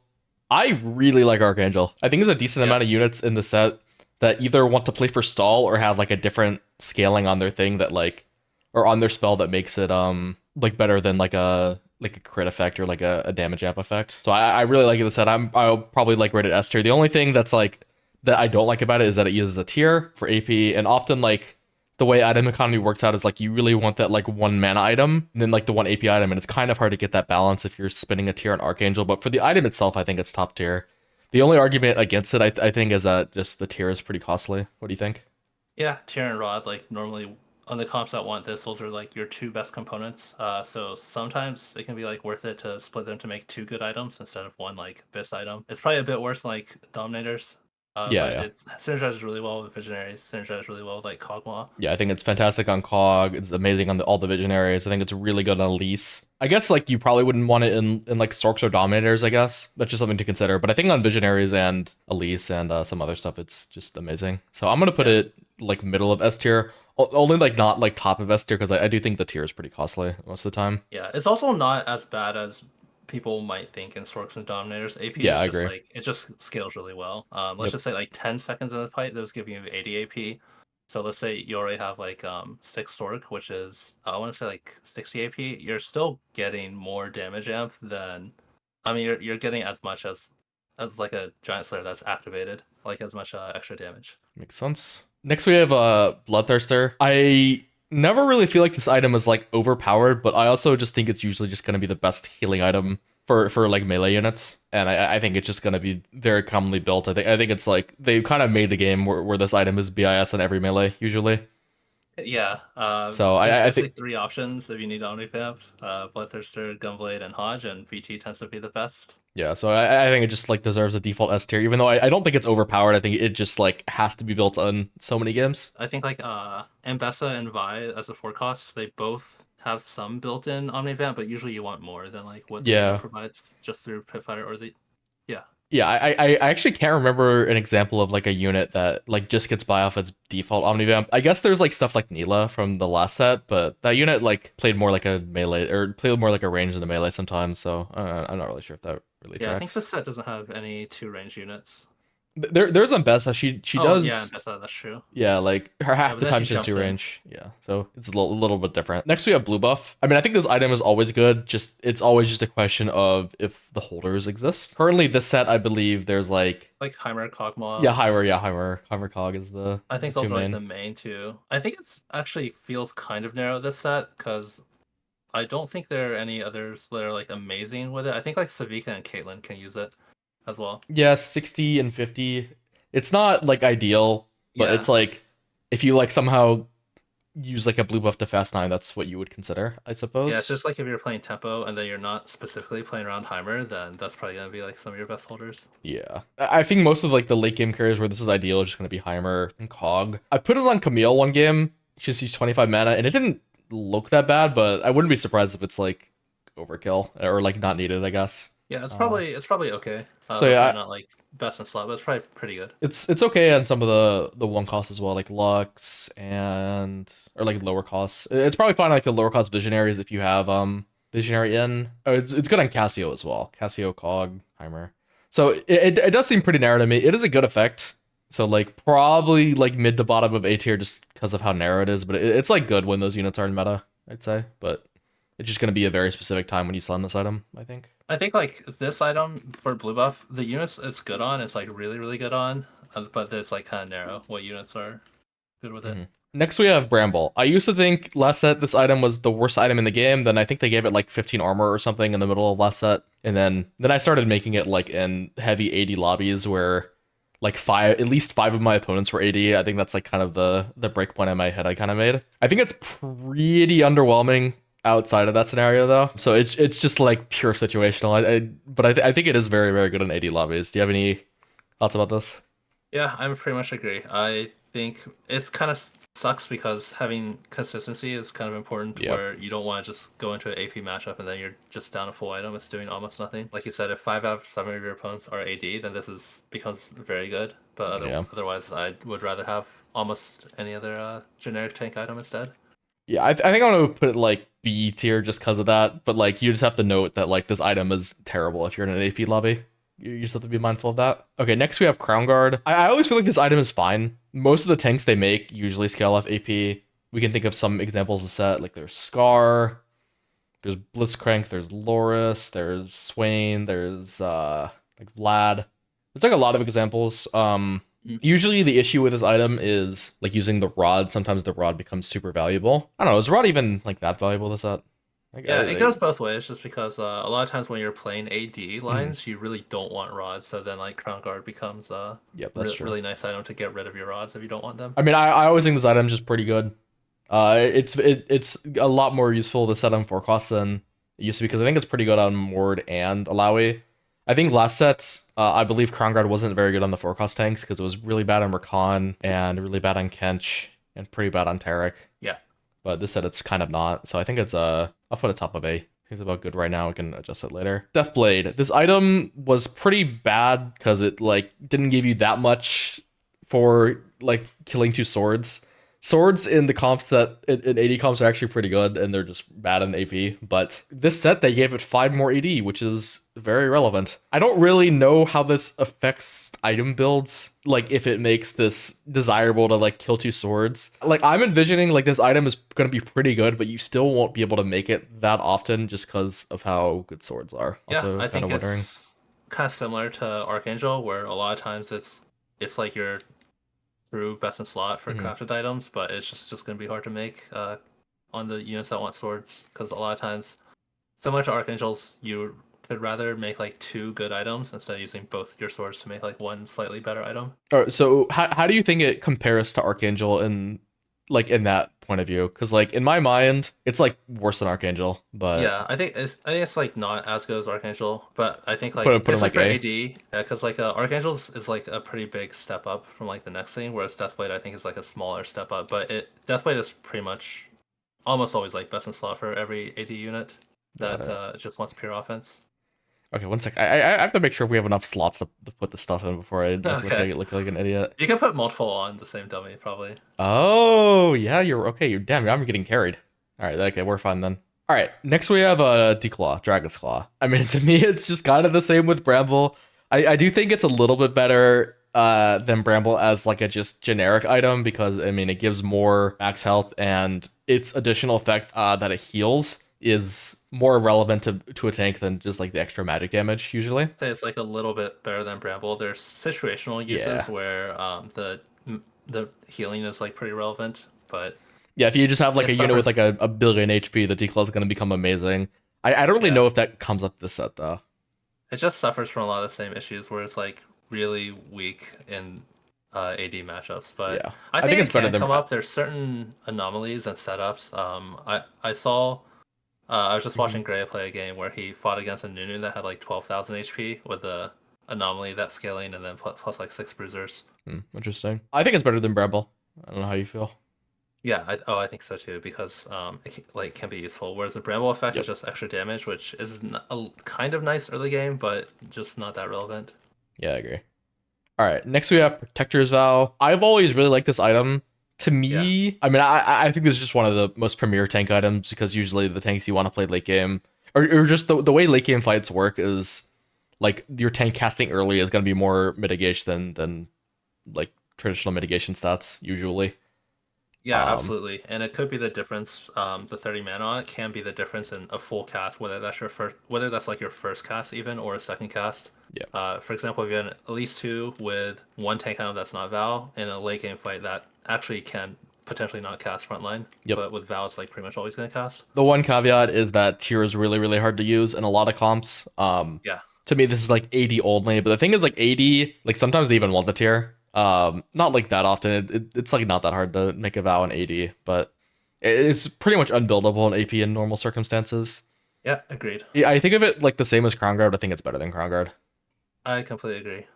Crown Guard is usually better like rerolls usually. Like if you're playing like a 2 or 3 cost reroll tank and the tank scales up AP, that's where Crown Guard gets a little bit better. But 4 and 5 costs where the spells become much more like utility CC based or something, and your unit just like carries less. I think Val becomes better. All right, next we have Stoneplate. I don't really know what to feel about this item because I actually think this item is like a little bit underwhelming. There's like I feel like there's always comps that come up in the game that like wants you to solo frontline anyways. And then if that comes up, this item just becomes good just because like it's good for solo frontline. But I don't think it's like if you don't want to solo frontline, I don't think it's like worth like prioring this item and then choosing to solo frontline when you don't want to, I guess, if that makes sense. I don't know if it does. Yeah, no, I agree. And have you felt like the comps set really want to solo frontline? Because I don't know. I think it could be like Mundo, but part of the problem is sometimes the experiment hex is not in the middle. Oh, true, yeah. But One other than sec. that, it could be like some of the rerolls, like Scar with Kog'Maw potentially. But even then, Yeah, like you like don't really want to. I, Like I don't I don't think you would want to solo yeah. frontline this I because mean, I feel especially like if you you're play playing so. Garen. You play Garen. Like it's any comp that plays Garen, it's gonna be so hard to use Stoneplate. I feel. And then Black Rose, you have the Scion, not gonna be like Scion. You want to be in the front line as well. Yeah, Enforcer, I feel like you definitely played a lot of not. different. Like it can be okay on like comps with Swain frontline, I guess. Yeah, I could see that. Like Swain solo frontline in some comps. Like GB But rule, that's a yeah, thing. it doesn't Not seem good on like there's Sentinels. that many It seems comps that it's want to do that. yeah. It seems like it's decently worse this set, but that could just be the case of like we don't know what we're talking about and like maybe some solo frontline comps come up. Like last set, it was a pretty underwhelming item outside of like Fairy Rakan and Wukong. Like I Yeah. don't really think you prioritize it outside of that. I guess there's like Vex as well, but I think a lot of times it's really strong early game, so I think a lot of times I yeah, would just use it early and then just not greed it too hard late game. Like yeah, just put it on the edge of your line and you might get some value but not max value out of it. yeah. For me, it's gonna be like an early game exclusive slam. I do think it's better than Declom Bramble usually most games unless like you know what your lobby is gonna be. But I think like this set with like definitely with the Sunfire buff, I think the I feel like personally the power of Stoneplate's gone way down because like I kind of want to make Sunfire with my chain Yeah. now. I would probably just put this like with Declaw. Okay, I'm fine with that. Okay, the scuffed way we do it, Yeah. I have to You like can't order them. yeah. You might not be able to order them. No, you can't. You just have to remake it. Oh, okay. I'm fine with this though. I think that makes sense. Next we have Edge of Night. I think Edge of Night's actually pretty decent this set. I don't know if it's like amazing currently in like the current meta. But I think if like some units become better than like if like the unit meta shifts up, I feel like this item could become pretty good because I think I think like yeah. you might like need it on Echo. I feel like he just dies otherwise, and I also feel like it's pretty good on Smeech and Camille. If that reroll is good, it's probably pretty good on Nocturne, Akali. I think it's Like definitely fine on like Vian and Bessa. I think they're yeah, both pretty buy and good right Bessa. now. True. Yeah, I don't think it's like thing is I think it's a good item this set, but I just don't think it's the units that really want to use it are really turbo meta right now, I'd say. But Okay. I I feel like feel like that's up to Vian change. and Bessa are both pretty good, but Yeah, I it's mean okay, pretty early, so is I'm it not is really it sure. actually that good on Vine and Bessa? I think both of them like slightly Vi more so like lean Titans users than Edge Knight, Yeah, but it's not gonna be like bad. okay, that's kind of how I felt. Like it's not like I don't think it's like turbo bis on them. Yeah. So Oh, I agree. Yeah. I don't think like there's a high rank just because like those are kind of a meta. But I think if like or if meta comes more like ambusher focused and like what else? I guess Urgot maybe. Probably Like not. if Akali or Yeah, yeah. like quick striker or like reroll quick striker or reroll ambusher maybe becomes more meta. I could see it. But right now I'm like pretty mid on this item. I'd probably put it with like Bramble. Yeah, that makes sense. Because I feel like if I'm playing the like melee AD right now, I'd rather make BT Titans than make an Edge Knight, I think. Yeah, I think for me, I'm mostly playing around Vine and Bessa, and I prefer Titans, but Edge Knight is fine if you can't get Titans. Yeah, so just like a fine item, I guess. Next we have Rage Blade, everyone's favorite item. Yeah, true. Um, so I feel like this item is actually like usually pretty mediocre, but Riot does like a good a good job of making like units that just need this item to function so that people build it because people like building this item. So like I've always like kind of had the point of view that the item is just like pretty mediocre, but there's always going to be Ginsu users each set that you usually like there's usually a place for this item. Do you think there's like enough Ginsu users set to make this S tier? I kind of feel like there's not. Yeah, I think with this item, at the start of the set, everyone just kind of builds it and then Yep. just plays flex and then puts on whoever. But I actually think there's not a lot of really good users. I think if you build this item, I think you need a really clear game plan of what you're planning to do. That could be Zeri, it could be Kog'Maw, it could be Twitch.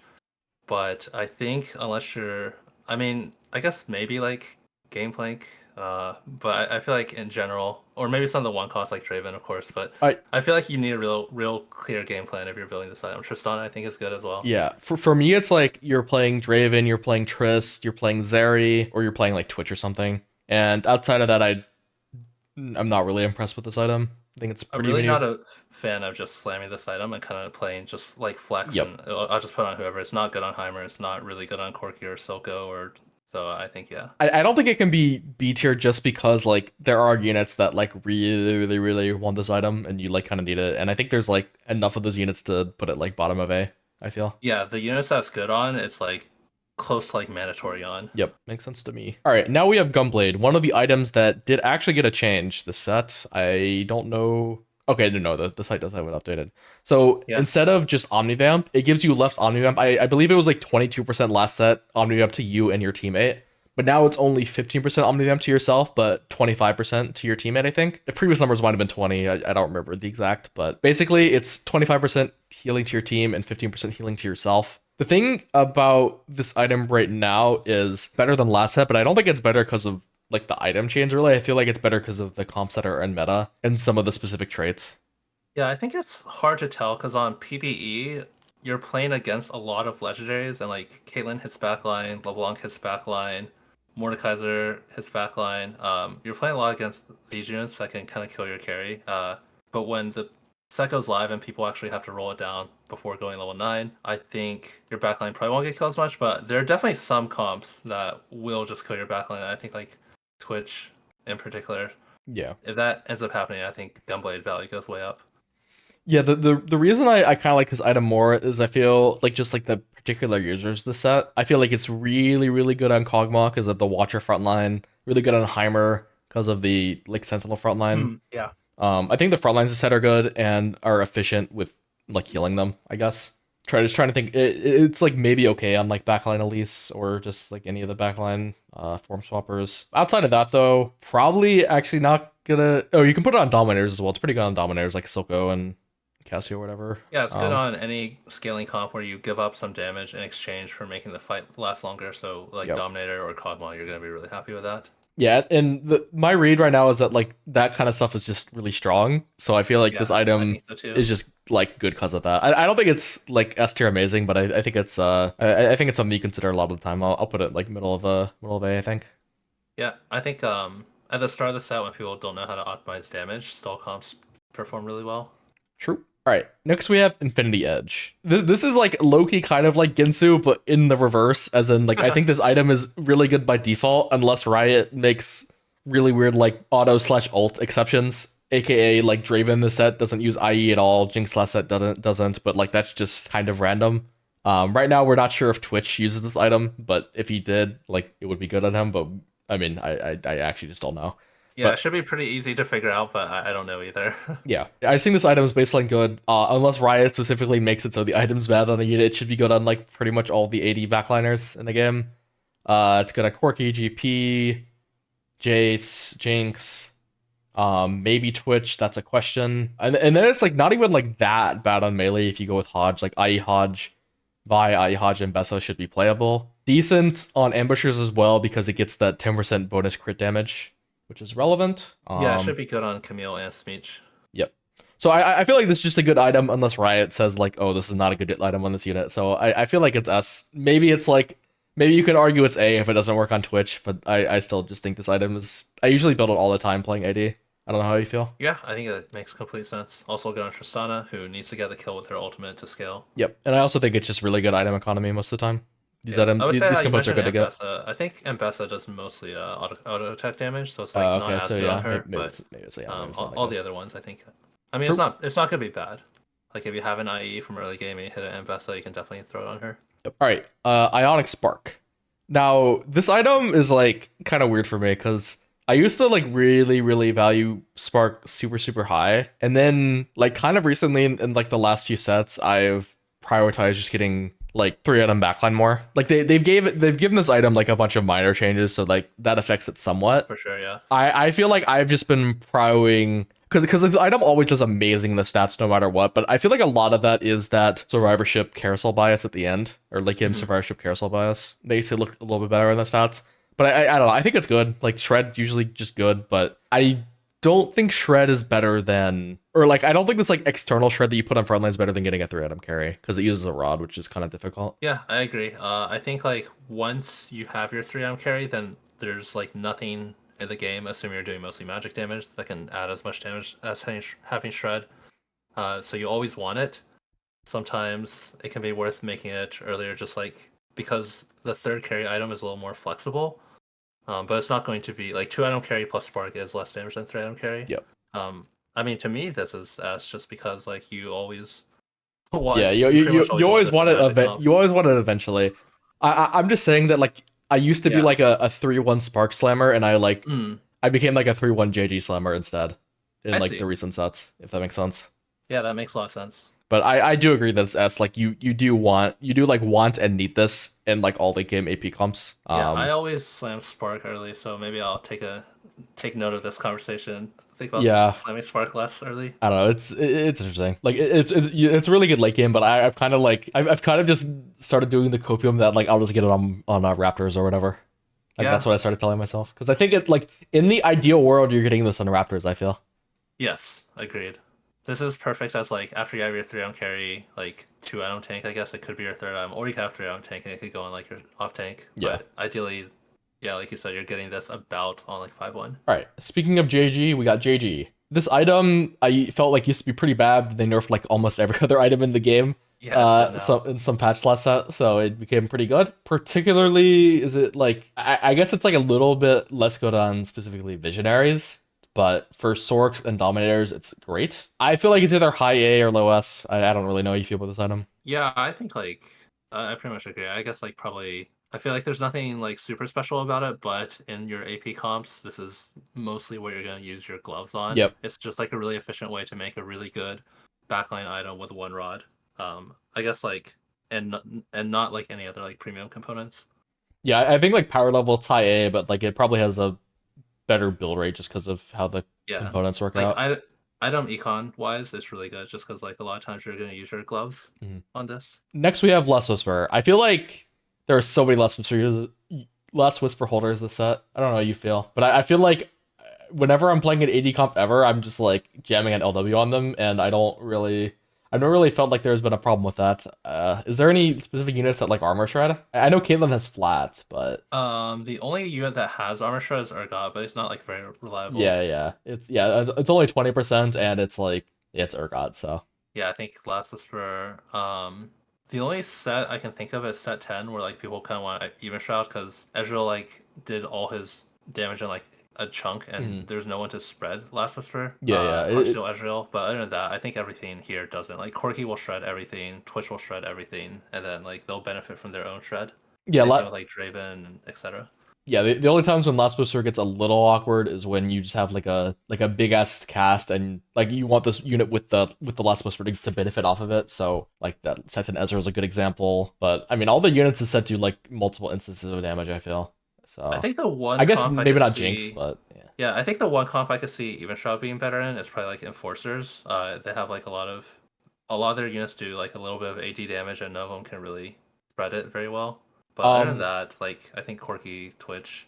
I think Even Shroud is pretty consistently better on melee comps in general. So like your Nocturne reroll, your Camille reroll, if those are things, I think those comps would prefer Even Shroud. Just speaking for like backline DPS, I think like Last Whisper clears. I think it's one of the best items in the set. I feel like I want it on Draven, I want it on Tristana, I want it on Zeri, I want it on Ezreal, if that's a thing, GP. Like it's probably not even that bad on Aesah, Corki, Twitch. I mean, I want them on all. I feel like it's better than S tier, or better than IE as well. I'd put it up here. Yeah, I think so too. Next we have Whisper has really good stats also just on the item itself. Oh yeah, that's part of it. Like people like really want to put this on like a secondary, and it's like fine to do that, but it gives really good baseline stats, so you don't mind it. Yeah, if you somehow have 4 carry items, you could have this on your secondary, but you shouldn't be like thinking about that. I mean, just think of this as like almost a full item. Yep. All right. Nashor's Tooth. I feel like this is kind of like a Ginsu for me, as in it's a pretty mediocre baseline slam, but there's units this like every single set that like use this effect really well. But it's not like completely intuitive what units that those are. For example, I think Kog'Maw like has like too much uptime on this item, so it actually ends up like not being that good. Yeah, because it doesn't overlap. Yeah, but like on someone like Cassio, I imagine this could be pretty good. I actually don't think it's like that good on Heimer because I feel like he spends too much time casting and not autoing. Don't know about Heimer. I would think it's okay, but I'm not sure. Yeah, it's probably like okay, but I feel like just like getting more AP is just better on him, from my experience. Yeah, I would just say like pretty straightforward. This item is good on units that can have like very high uptime, so like 50, 60 around like that kind of mana cost. Nashor's is gonna be decent on. Yeah, I've seen it do like. It should be pretty good on like Lux. Should be okay on like Lux Ziggs. Lux Ziggs Cassio is kind of how I feel like some of the real comps. I think it should be pretty good on Renata if Renata reroll becomes a thing. Yeah, it's not like 50, 60, but I think like these 80 mana units like Soko and Zoe, I think will be fine with it as well. like you say fine, but like I feel like it's just mediocre on them personally. Okay. Yeah, I'm honestly not entirely sure. Like I think on like the 80 mana units it's like low B tier, but on the units that like kind of want it, it's like A tier. So I'll put it like mid B tier for me. I don't think it's that amazing, but yeah, it also uses bow, which is potentially your anti-heal or shred component. Yeah, the reason for that is like I feel like after we don't have the updated Giant Slayer. I believe the current Giant Slayer has like 5% amp baseline and then gains 20%. But I feel like usually I would rather make Giant Slayer using my bow than Nashers in most of the comps, unless like the unit has a very specific breakpoint with good uptime. Like on Silco and Zoe, I would make a Giant Slayer way before I would make a Nashers, I'd say. Yeah, I think that makes sense. I don't know, I think this item's like really good. It's super flexible, and they made it like an actual okay early game slam because it gives you 5% amp now. People still think it's like an actual Giant Slayer, but no, it's just a stats and amp item. But that's good. I don't know. I feel like I put it like mid to low S. I don't know how you feel. I think I would. To me, like this is more like top of A, but I completely agree. I think there's a common misconception that you build this to kill high HP targets, and I mean it is better against them, but the 20% additional amp is a pretty small part of the overall item power. Yeah, I think it's a misconception from back in the day. It used to give like 80% against giants. Yeah, the items in this game, outside of like I think specifically Bramble Declaw, are actually not that sharp. As in, they're gonna be pretty useful for you most of the time. It's just like the items are balanced around having uptime, like this and guard breaker. You're gonna build this a lot in AP comps just because bows and swords are like pretty hard to use. Yeah. I feel like I'm gonna put it bottom of S Yeah, just go for it. as a compromise because I do really like this item. All right, next we have Morello. I feel like we might as well talk about Red Buff Morello in the same Yeah, ranking sure. because they're extremely similar. They both have the same effect: attacks and abilities, burn and wound. Morello specifically gives a little bit of HP and some AP, and then Red Buff gives more attack speed and some amp. Morello gives a bit of attack speed as well, but like usually I think the way they want it to be balanced is Morello should be better on units that want AP, and Red Buff should be better on everyone else. It's usually been the case that Red Buff has usually just been better. Yeah, more Uh, attack speed synergizes well with casters as well. yeah, I'm not sure if that's the case. Said it probably is, but the thing is, two bows is kind of hard to use. So like, yeah, there's like arguments both ways. This set specifically, though, I feel like there's a lot of units that have built-in anti-heal. I don't know. And I there's feel like like you're just playing Rumble. like Rumble too much. Okay, oh yeah, It's just maybe, yeah, Rumble and maybe. Powder. Okay, maybe I just played too much Rumble because Yeah. like I'm not saving these items because I kid you not, literally every game I was like, oh yeah, it's a Rumble Yeah, game. I think that's just a PvE diff. Yeah, true. Okay, one thing that I don't think is a PBE diff is I do think we're gonna build more Sunfires than Oh, I completely agree with the that. normal. So I do feel like these items are going to be worse this set just because like you don't want to slam this if you're playing a powder opener, and you're also gonna end up making Sunfire a lot. So I also think I don't know if they did this on purpose, but I think there's not as many good spreaders as there have been in previous sets. There's not like a ton of units that like consistently hit the enemy backline. I would say like Twitch is really good with red buff. there's like Sparko spreads elite it decently well. at least Heimer, but a lot of times Heimer needs to be like your Giga carry, so like Anto gets a little bit weird on him, but he can spread it well. Yeah, I don't know. I guess I'm playing too much Rumble. I feel like I usually put these in high S, but like I'm kind of feeling like low S just because I think Sunfire is really really strong right now. Yeah, I agree. Right, Yeah, I just think I'll put like them with Spark. I think. there's not as many units that like spread to enemy backline. Like Heimer is like good at hitting your entire enemy front line, but it's kind of nice to like hit backline too. Just get that initial damage on them going. But regardless, though, anti-heal is still like a really really good effect, and you'd kind of just you like usually want it every game unless like you're going against people that don't have healing, but usually that's not the case.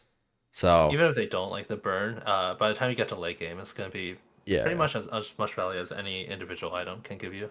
So, yeah, it's still good, but maybe Prio Sunfire a little bit higher, and yeah, maybe just not slam this early game that much. Next, we have a Steadfast. I feel like I don't really think that much about this item. I feel like it's usually just a slam if you don't really have a plan for your glove, but I don't think the item's like broken or anything. In theory, it's since it gives durability, it's like a little bit worse on watchers and form swappers, but it doesn't really matter. And you again, like with tank items, you're mostly just slamming them based on if you don't want the component, like if you don't want your gloves, then you're making this a lot. I believe the math on like durability stacking means that like it's like not bad at all to like get Oh, multiple okay. sources of durability. I s- Um, I'm like kind of ignorant on this. I don't know if it's like better than like just getting like more HP or something, but I don't believe there's any diminishing returns for like stacking durability at all. okay. Yeah, that could be completely correct. I'm a bit Um, rusty on it myself, but that yeah, that yeah. definitely sounds possible for To, sure. to me, I kind of think this in the same vein as like Crown Guard, like literally exactly the same. Okay. Next, we have Guard Breaker. This item is another item that's like balanced around specifically like having good uptime. It's usually gonna have good uptime, but I feel like usually this item is good on stuff that hits front and backline at the same time, and also stuff that like the crit. Like you really like want to get advantage out of the crit sometimes. So if you have like a Lotus Augment, I think this item becomes a lot better. Just default, I don't think it's like amazing. Sometimes there's units in a set where like you specifically want to go for the JG Guardbreaker combo. I don't really know if that's the case this set though. Yeah, I think just also like item economy wise, a lot of times these are two like not super premium components. Yeah. You can go for a carry item if you have to, but I agree it shouldn't be like your first choice. You really want high uptime, so units that can hit a lot of targets tend to be able to have high uptime. It's really bad on single target units. Yep. The way I felt about this item is like I like it more than Natchers usually, and I like it less than GS like considerably. I guess we can go through like what units actually AoE. It should be pretty good. Like I don't know if it's pretty good, but it should be like able to activate on someone like Elise, Heimer. Hmm. I guess like Corky for going a crit build, but it's probably not like amazing on him. Like Twitch in the same vein if crit works, but we don't really know how that works yet. Maybe go down like a TF. These are all single target. Like go down like Ziggs as like a fast 9 slam. For late game, there's like Mals, I guess. Yeah, I don't know. I feel like it's just kind of mid, but I think it's better than Nashor's. Yeah, I completely agree. I don't think Nashor's the worst item here. I think it's Edge of Night, Nashor's, Bramble Adaptive, and then Guard Breaker. I like it more than Nashor's, but I like it less than GS. I don't think it's like A tier though. I feel like I put it in. All right, next QSS.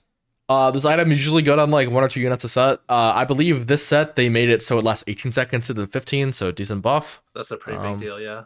Notably, it's pretty good on backliners that can inherently crit. Like I wouldn't be surprised if this is actually just like maybe like insanely good on like Draven reroll, for example, surprisingly. Yeah. And if Twitch crits by default, it could be very good on like Twitch. I could see being like pretty good on Aesah, maybe Smeech, something like that. Smeech, maybe Nocturne. I'm not like 100% on like if it's amazing on these units, but I think it could be. So yeah, I think it's also like really good on Mordekaiser as well. Oh, Mord, yeah, that's true. Okay, honestly, like just for Mord, like just because Mord exists, like probably means you're like okay to make this as like a tempo slam, specifically in like Conqueror, because like it could be good. Oh, wait a second, it could be good on Draven early because he already crits, so you're getting both the stats, and then you just put it on Mord later. Yeah, I think this item is like I talked myself into this item being good now, not just like niche. You could put it on Aesah in between. Oh, okay. You might be a genius. No, I think this item is good. I actually didn't realize they buffed it to 18 seconds, but I don't know if it's just like again a PvE diff, but I always feel like my melee units are getting CC'd a lot more than last set. Like last set it was like Tahm Kench Zillion mostly. Yeah. This set I feel like they're just getting stunned all the time by like random stuff, by like Vi, like Rennie. Like Set is not that popular, but it's just like I just feel like my units are getting stunned all the time in the front line. I don't know if it's actually the case though. Yeah, I think that I actually felt like the opposite, but I guess if like you're on the wrong side of Vi. Oh, I think Scar in particular has been. Oh, Scar, yeah, you're actually right. Yeah. Honestly, I could see this being pretty good. Where do you want to rank it? I would think it's like around like Rageblade ish. Yeah, I was gonna put it like here. That's kind of what I was thinking. Yeah, it's not bad just as an attack speed item. Like you can definitely just put this on any unit that wants attack speed. I think people, I don't really know how tuned into we were at the end of the last set, but Jinx was kind of optimized to the point where we figured out like, oh, quick QSS being bis and the stats on Jinx is not like just statistical noise. It actually is just BIS because she can crit by default and she wants uptime. Okay, next up is Deathcap. Usually just a pretty good item, but like hard to make because rods are usually really good. This set specifically though, I feel like it's worse than Archangel. There's a lot of damage amp in this set. Yeah, that's kind of how I feel. And I don't like damage amp, I believe scales worse than like durability on like if you it does for sure. Because damage amp is additive, so let's say just for a quick example, if you somehow have 100% damage amp, that means each point, if you got the death cap, the damage amp is only worth half as much as it would be. Yep. So there's just a lot of damage amp in this set that there normally is. But the thing is, at the same time, I feel like it's just like always going to be like fine. Yeah.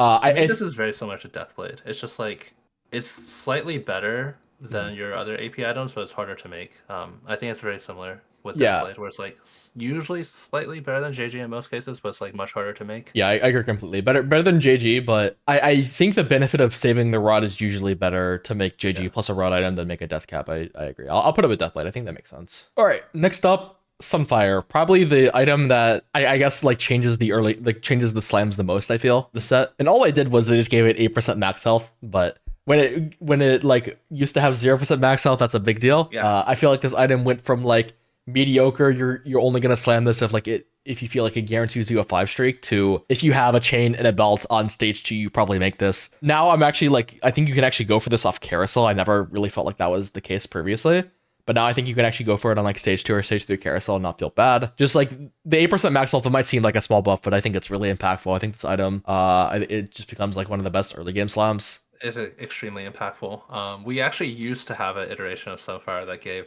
about this much health, and it was considered pretty much the best early game item in the game, and I think there's a chance it might go back to that. Yeah, I'm kind of thinking like best item in the game, but I don't really know. Yeah. Also, as I mentioned earlier, I think there's not as good Morello spreaders as there have been in previous sets. I'm not entirely sure about that, but that's what it feels like to me. Yep. So if that's actually true, then Sunfire is actually like not that bad later. Yeah, for me, it's like I want to make Sunfire every game unless it's like I get to Rumble for free. I think Rumble being really good is like the only downside of this item. But if you like know you're never gonna play Rumble, and like even if you are playing Rumble, it's not that big of a deal if you actually can get an advantage out of it early.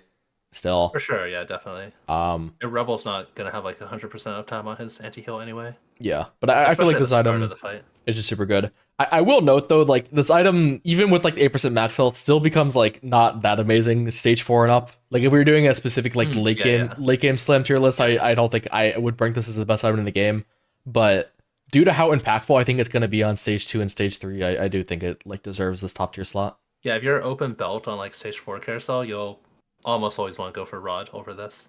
Yep, agree. I actually noticed early game. I don't know if this is just like me not being familiar with the set, but it feels like there's a lot more early game healing units that this is really good against as well. So that could be Darius, Steb, Trundle, Camille.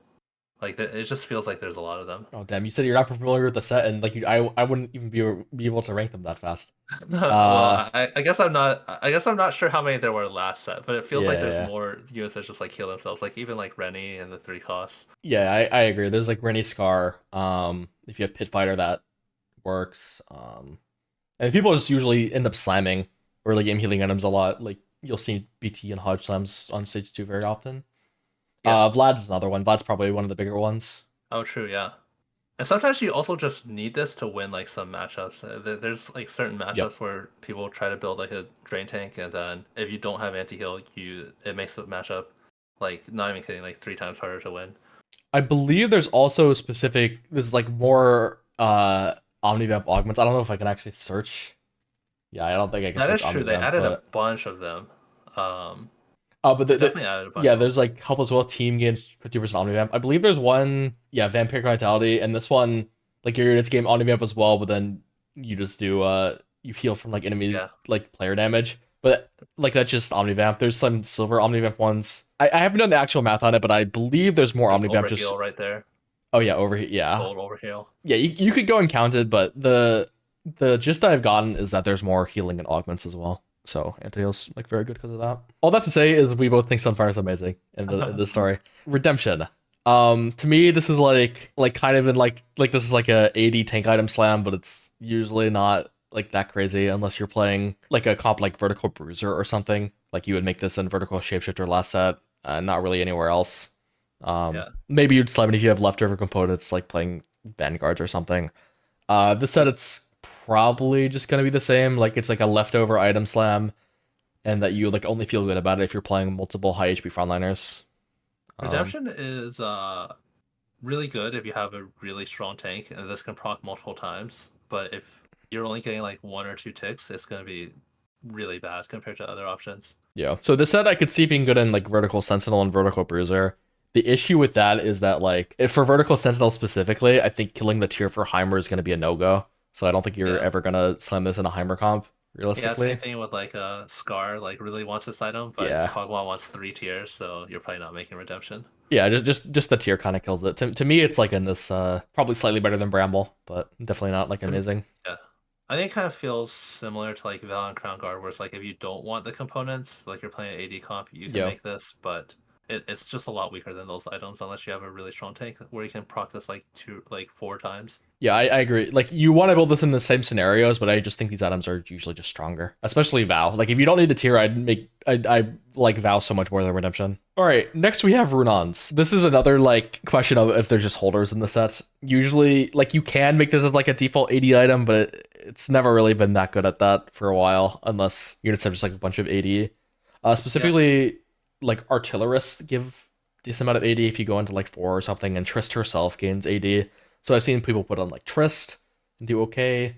Maybe Corki. I believe Corki like procs it on every 3 missiles or something, or like every 2 missiles, or I don't know. There's some like hidden rule with Runons and Corki. I don't know if it's good on Corky, but if it's good, it'll be good. It'll be good on Draven for sure. He gets full value. It basically like works with his ultimate, Yep. as we said with Twitch. We're not sure.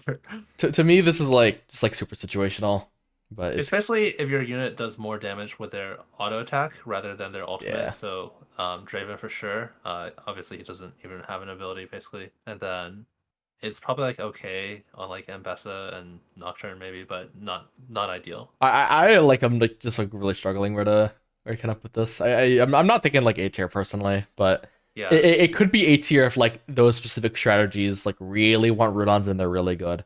yeah. But for me, it's I would like B probably like tier. shift your like the third row over to the right and put Runons like right above that. Is kind of how I feel. Okay, yeah, I could see that. I think I feel like Stoneplate's better though. I kind of want to put it between Stoneplate and Declaw. Oh wait, I was actually able to move it. Oh, actually, Oh, you probably have to click exactly on it. just know that I like All right. Declaw. I like Renons more Okay. than Declaw, but it's Sure, fine. sure. Okay, now we have Shojin. I feel like this item is kind of like Ginsu, as in baseline. I don't feel like this item is amazing, but they just make amazing users for it every set. Specifically good on like 60 and 75 mana units, and there's a few of them. Also, the trait Visionary grants you extra mana from all sources, and that includes the extra mana you get from Shojin. So there's a nice little bit of synergy there. Specifically, I feel like there's just too many holders for this not to be S tier. I think like all of the 5 cost carries kind of need it. At least the backline ones. Like it's good on Kate, Jace, Jinx, LeBlanc. It's Yeah, I think okay on Heimer. Shogun's Blue buff's super better, good. but it's very good on Silco, very good on Zoe, very good on Elise. Like, there's just too many holders. I feel like this just has to be like default West because you're just making this so like just way too much. Yeah, I I'd think probably so put it too. with LW.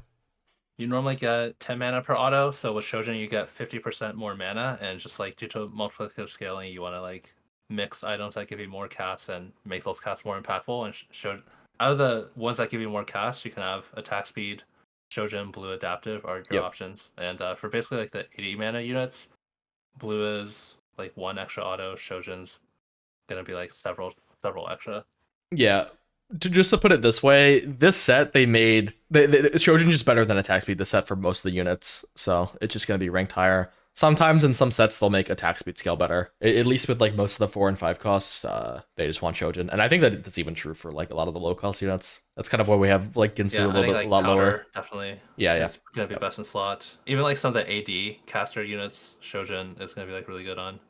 Yep. Um, I don't know if you mentioned Gameplay, but yeah. Yeah, very good. Yeah, very, very good on Gangplank. Should be good on Ezreal. All right, even Shroud. We mentioned this a little bit when we were talking about Lost Whisper. We mentioned how melee comps kind of want this, and you also mentioned Enforcer because they have like a lot of carries, or comps that can't spread LW, or like melee comps, which I guess is comps that can spread LW. I don't think this is like insane. I feel like this is just like all right. Like there's gonna be very obvious spots to make this, and I don't think it's an early game slam almost ever. Yeah, I think if you make this, it's kind of similar to what I said about Rageblade. It's like if you make this, you want to have a good idea of like what Mhm. comps you want to play. I think it's like pretty okay in like Conquer. Yeah, I guess the reason I'm like I don't really like slamming this that often is that I feel like a lot of the comps that want this usually have like a BT holder, and usually like those units like need the BT to function. So it just Yeah, feels like awkward killing the cloak like that. And like we even talked about with Conqueror, like we're talking about like maybe this like QSS on Draven into Mord Slam might be good, and that's like another use for cloak.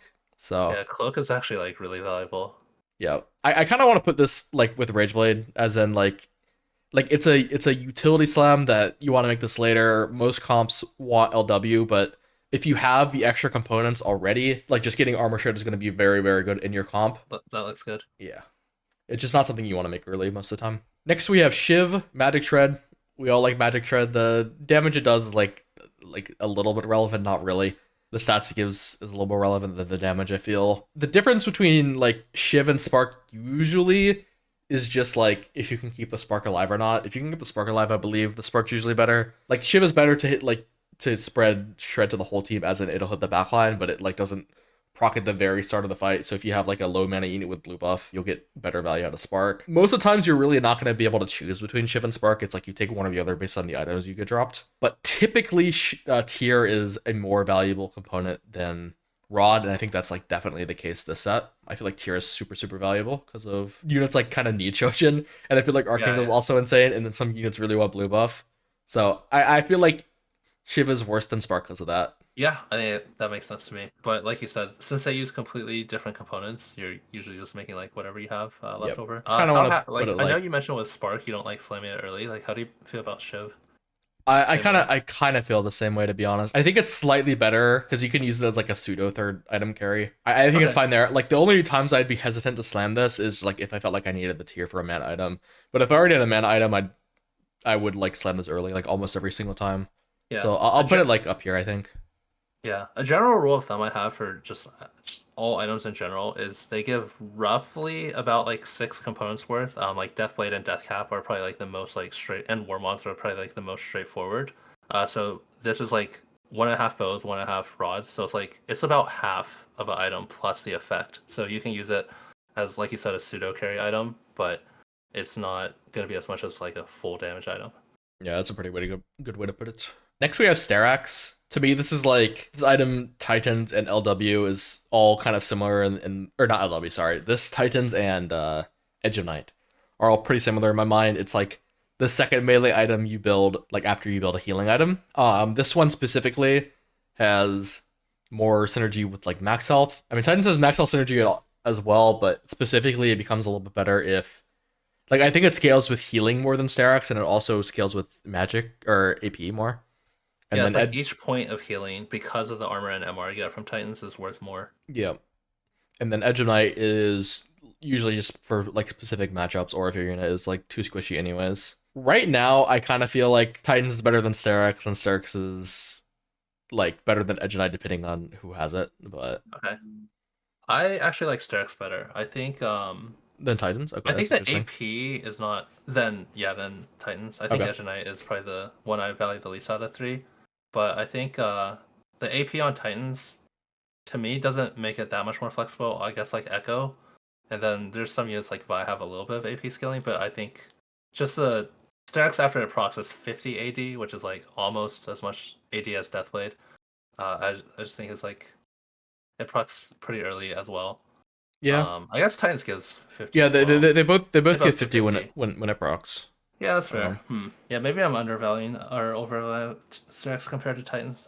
uh, They both give a ton of damage. Basically, if you can use these items, they're so efficient on the units that can use them. Yeah, I think Sterix like procs faster and like can do better like if you have less healing. But I think like the more healing you have, I think Titans gets meaningfully better. Yeah, Titans is Um, better the longer the fight goes, and then Sterix is better the shorter it goes. But they use different components as well, and they work really well together. Since Titan yeah. gives you armor and more, and Sterix gives you health, so a lot of times both of these combined with the healing items is going to be like your best in slot like melee AD bruiser build.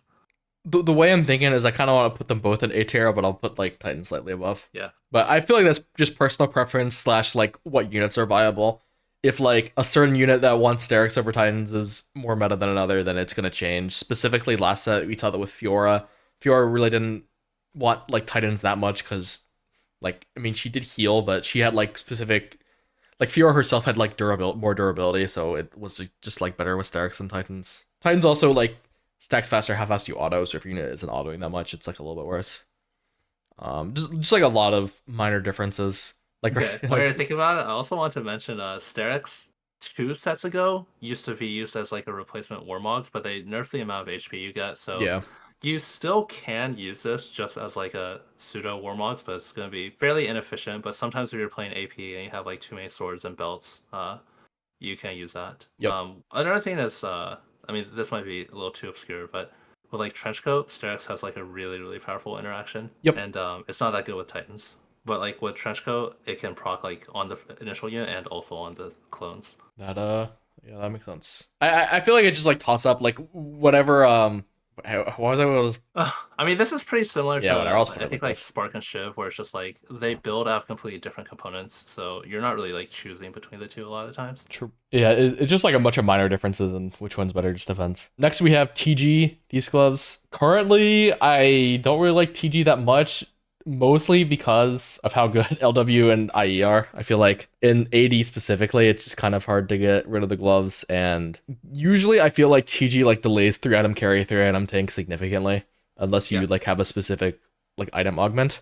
If you don't have any item augment, I think this is usually like a bait to slam. But if you do, it's like fine. Obviously, it's very good late game. Yeah, I think that checks out. If you don't have like an item augment and it's delaying your 3 item carry, then it's actually a really big cost. Yeah, I think it's like not an early game slam, and I think it's like super niche, but it's just strong effect late game. So I'm gonna put it like top of B. I think. Yeah, late game you'll have like kind of extra like legendaries that oftentimes have no items, so having a TG is actually a lot more value than it normally is. Yeah, only a couple more. We got Hodge. Notably, they did like a little mini rework to this item, one of the few items in the set that did get a change. And instead of like rolling a 50-50 of which stat you get more, it gives you more offensive stats when you're above 50% health, and then more Omnivamp when you're below 50% health. So just consistently gives you the better effect at the times you would want it. So definitely a buff to the item. Even though with this change, I feel like this is usually just worse than BT. Like still fine as a healing item. Yeah, and this set is gonna be good on ambushers because like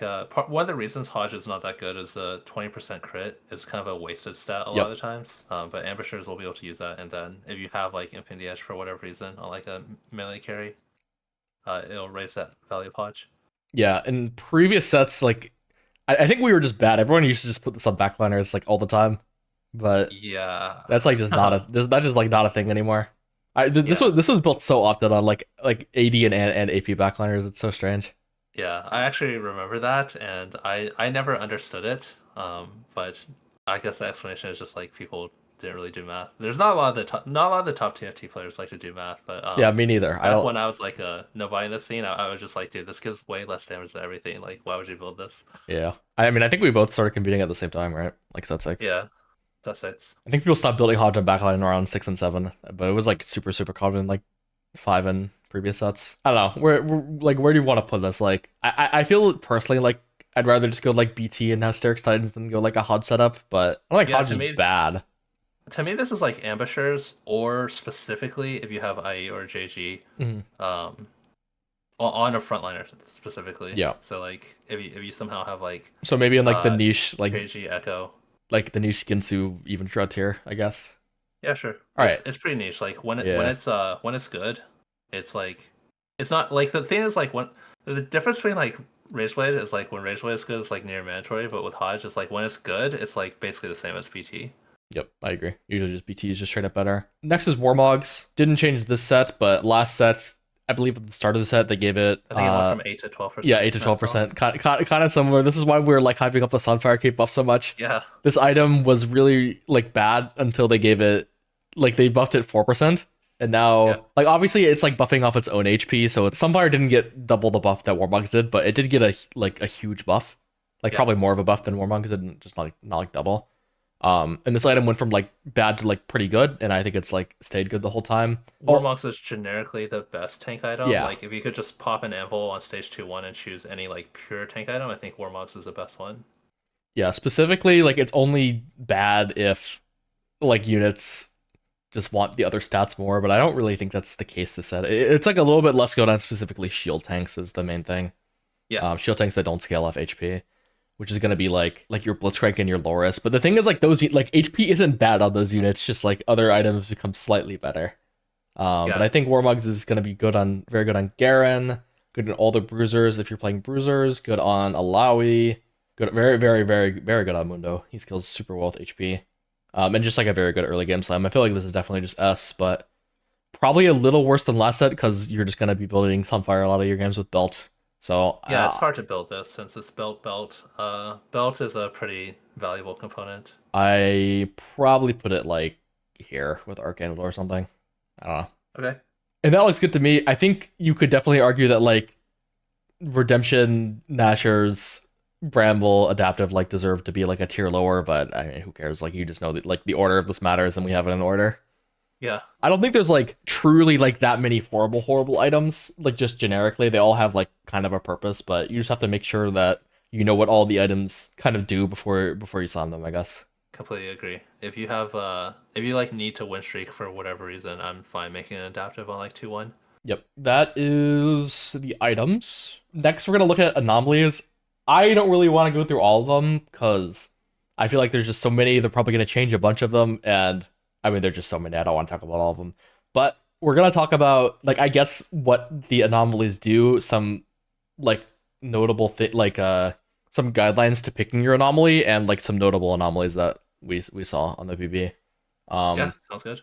So just to like explain what this mechanic kind of is, on every game on 4-6, there is going to be an anomaly that spawns on your board. It's going to be anomaly hex. They want you to put your unit in the anomaly hex, and it's going to gain a bonus based on what the bonus says on the screen. And it costs 1 gold to reroll this anomaly. It's not that expensive to roll for more, but you probably don't want to be breaking like losing all of your econ to get a good anomaly because a lot of them are like fine. Yeah, I think on average you should be rolling like on average maybe like 5 gold. Yeah. I think there might be certain setups where you might want to roll more than that, but in It, general, a lot of them are like pretty similar.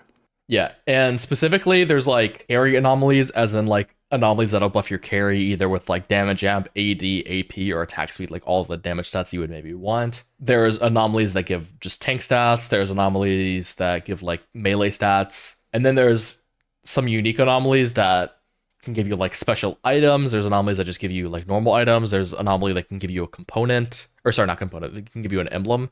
So those are like kind of like utility anomalies, and there's also utility anomalies that like can give you just like a utility effect, like some extra like CC or something. But we can like talk about like a few of those. Do you have any particular examples, Aesah? Do you want to just like scroll from the top down and we can point out any Yeah, that we can go through are like like the notable? nine at a time. Yeah, makes sense. Yeah, just I feel like the most notable one here is calling card, which is the emblem. Yep. There's only one way to guarantee an emblem, which is emissary. So you can guarantee sorcerer, artillerist, or watcher with Persona Garanami. But otherwise, it's going to be a 50-50. But I still think this will be pretty strong if it is like a 50-50 to activate like a +2 black rose or something Yep. like that. And then you want to use it on a unit where like you're not going to be too unhappy if you get the other trait that you miss. Yeah, I specifically saw someone use this against me. They had LeBlanc, so they like 50-50 Black Rose and Sork, because Black Rose actually ends up playing 3 Sork a lot of the time with I believe Swain, Vlad, and LeBlanc. So like getting Sork isn't bad, and obviously getting +1 Black Rose is good. So I've seen that before. Yeah, I had a game where I had Trainer Golem start, and I had like Visionary and Black Rose, so I put in Morgana, and it's like 50-50 to either be able to reach like 8 Visionary or the 7 Black Rose. Yep.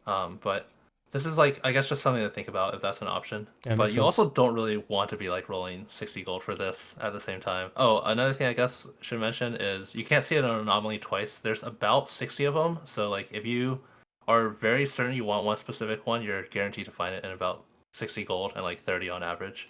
Yeah. Another thing is like the anomalies are slightly tailored. I don't think anyone knows the mechanics of how this exactly works. It's another hidden rule. But I believe like it'll just show you anomalies that are like good on the units you have upgraded and itemized, I think.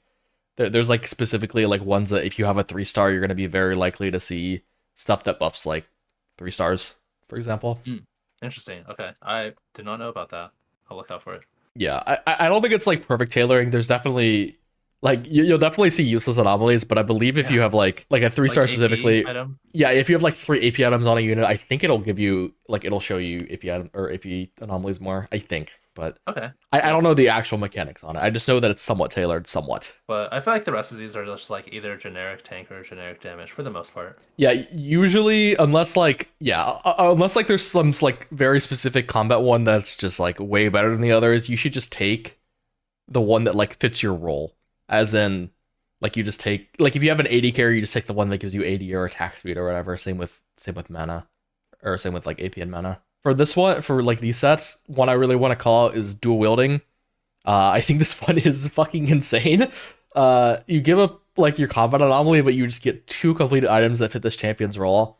I found like this is so good to get a duo carry online, or just to like finish up tank items if you have too many carry items. That's what I've used this the most for. Yeah, I think anomalies are pretty comparable to gold augments. Yeah. And this is like more than a gold augment. This is like the prismatics give you 2 completed items plus a component, and gold like big grab back would give you 1.5 complete items. So this is like halfway between a gold and a prismatic in my mind. Yeah, I basically never skip this, and I've always felt good about it. So that's just kind of Um, how I feel. this one has a couple that is notable. Dragon Soul, especially with Twitch or Fishbones. Oh yeah, fish bones. Like Yep. if you have Fishbones, I would definitely be willing to like dig pretty deep for Yep. this.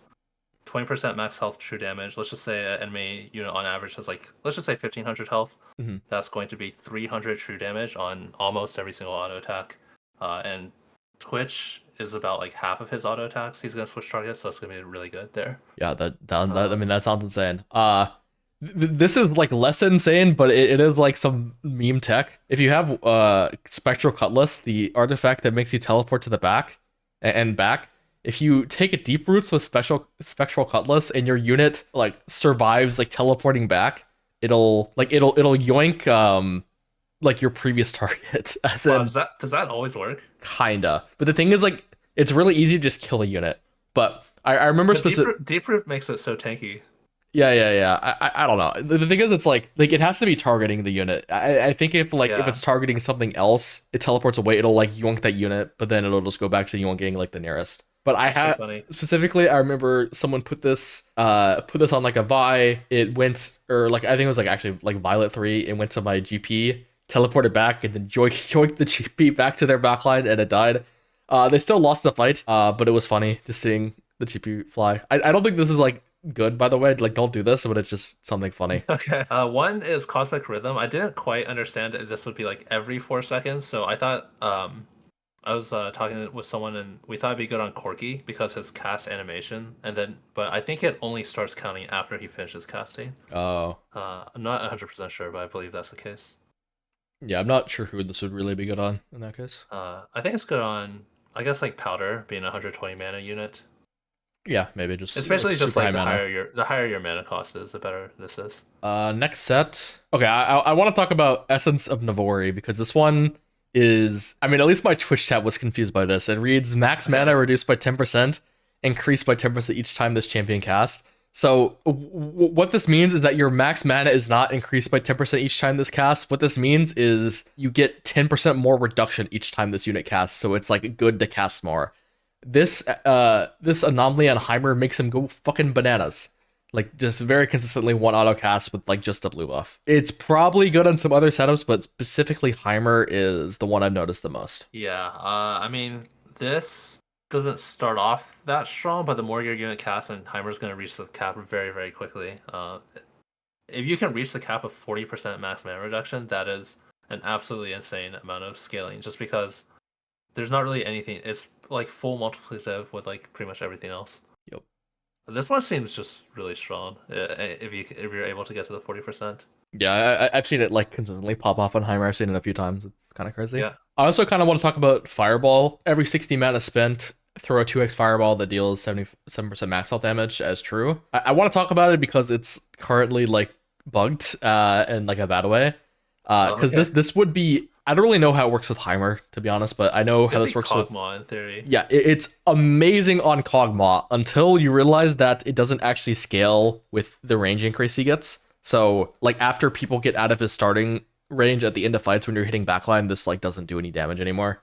But I see. it's actually insane how fast it like deletes frontline. It probably needs like a nerf and a bug fix, or like if they bug fix it, it needs a nerf because it's just insane on Cog. It'll just melt frontlines, but then at the end of the fight, it's just awkward because it's like it doesn't proc the firewalls in the backline. Yeah, it actually felt like there were like several anomalies that were like almost like Kog'Maw only anomalies. Yeah. That's all I want to talk about here. Yeah, I think that's good. I saw a clip of invisibility going crazy on like Camille before, but I felt like one of Was the it a Firelight Veil by any yeah Fire like Camille. chance? I don't know how consistent that was, but it just went like Fire like Camille with is just like went absolutely insane. But I mean, in theory, just because of how ambushers work, like this is probably something like a pretty good effect on like an ambusher, like a Camille 3 or Smeech 3. Yeah, this seems like insane to me. Like every 4 seconds, you get like an edge and eye effect. That Yeah. just sounds incredibly good. It also like just mitigates damage if there's like I guess I don't know about this augment, but for edge and eye, if there's like projectiles like en route to your unit, they'll like miss. So it Oh actually yeah. like also gives mitigation. Yep. I think this one's just gonna be really good for melee carries. Makes sense. Also want to talk about kill streak, gain 30 mana each kill. If you remember Axiomark, this is basically Axiomark. But I feel like in previous sets with Axiomark, they actually like made the units like not awkward with this. I've taken this a few times, and a lot of the units that you think it would be good on, like the low mana units that kill like Cassio or something, it just felt like really buggy and like it just wasn't very responsive. I don't know if you've like seen this pop off ever. Yeah, I noticed that as well. I've seen it like both ways. Another thing with like Axiom Arc is like you're guaranteed to get benefit, but with kill streak, like the unit has to get the kill. It can't just be a takedown. So like this is Oh, no, I don't. really No, like Axiomark was oh kill as really? well. Yeah, Axiomark was kill. No, but Axiom Arc is like someone on your team is getting the kill. So like someone on your team is getting 30 mana at least. Yeah, you're right. You're right. Whereas with this, it's like this is you really want like one solo carry. Like to me, this reads as like a Heimer augment, but I think it's the kind other of mana reduction one's just way better on Heimer. The oh, it's way better. Yeah, Essence of agreed. Navori. Yeah, completely agreed. Especially because Heimer's damage is like kind of spread out, so he doesn't like proc this like right away either. Also, want to talk about Into the Unknown. They did recently nerf this one. It says 3 rounds now on PBN gonna be live. I feel like if you're high HP, you could definitely just take this because 50, 80, and AP is definitely above what most of these anomalies give you, especially if your unit has like some kind of dual scaling. It used to be that like you only had to like sack one round because it was Yeah. like you would sack your 4/6 and then you would also it would also count down on the neutral round, but neutrals doesn't count.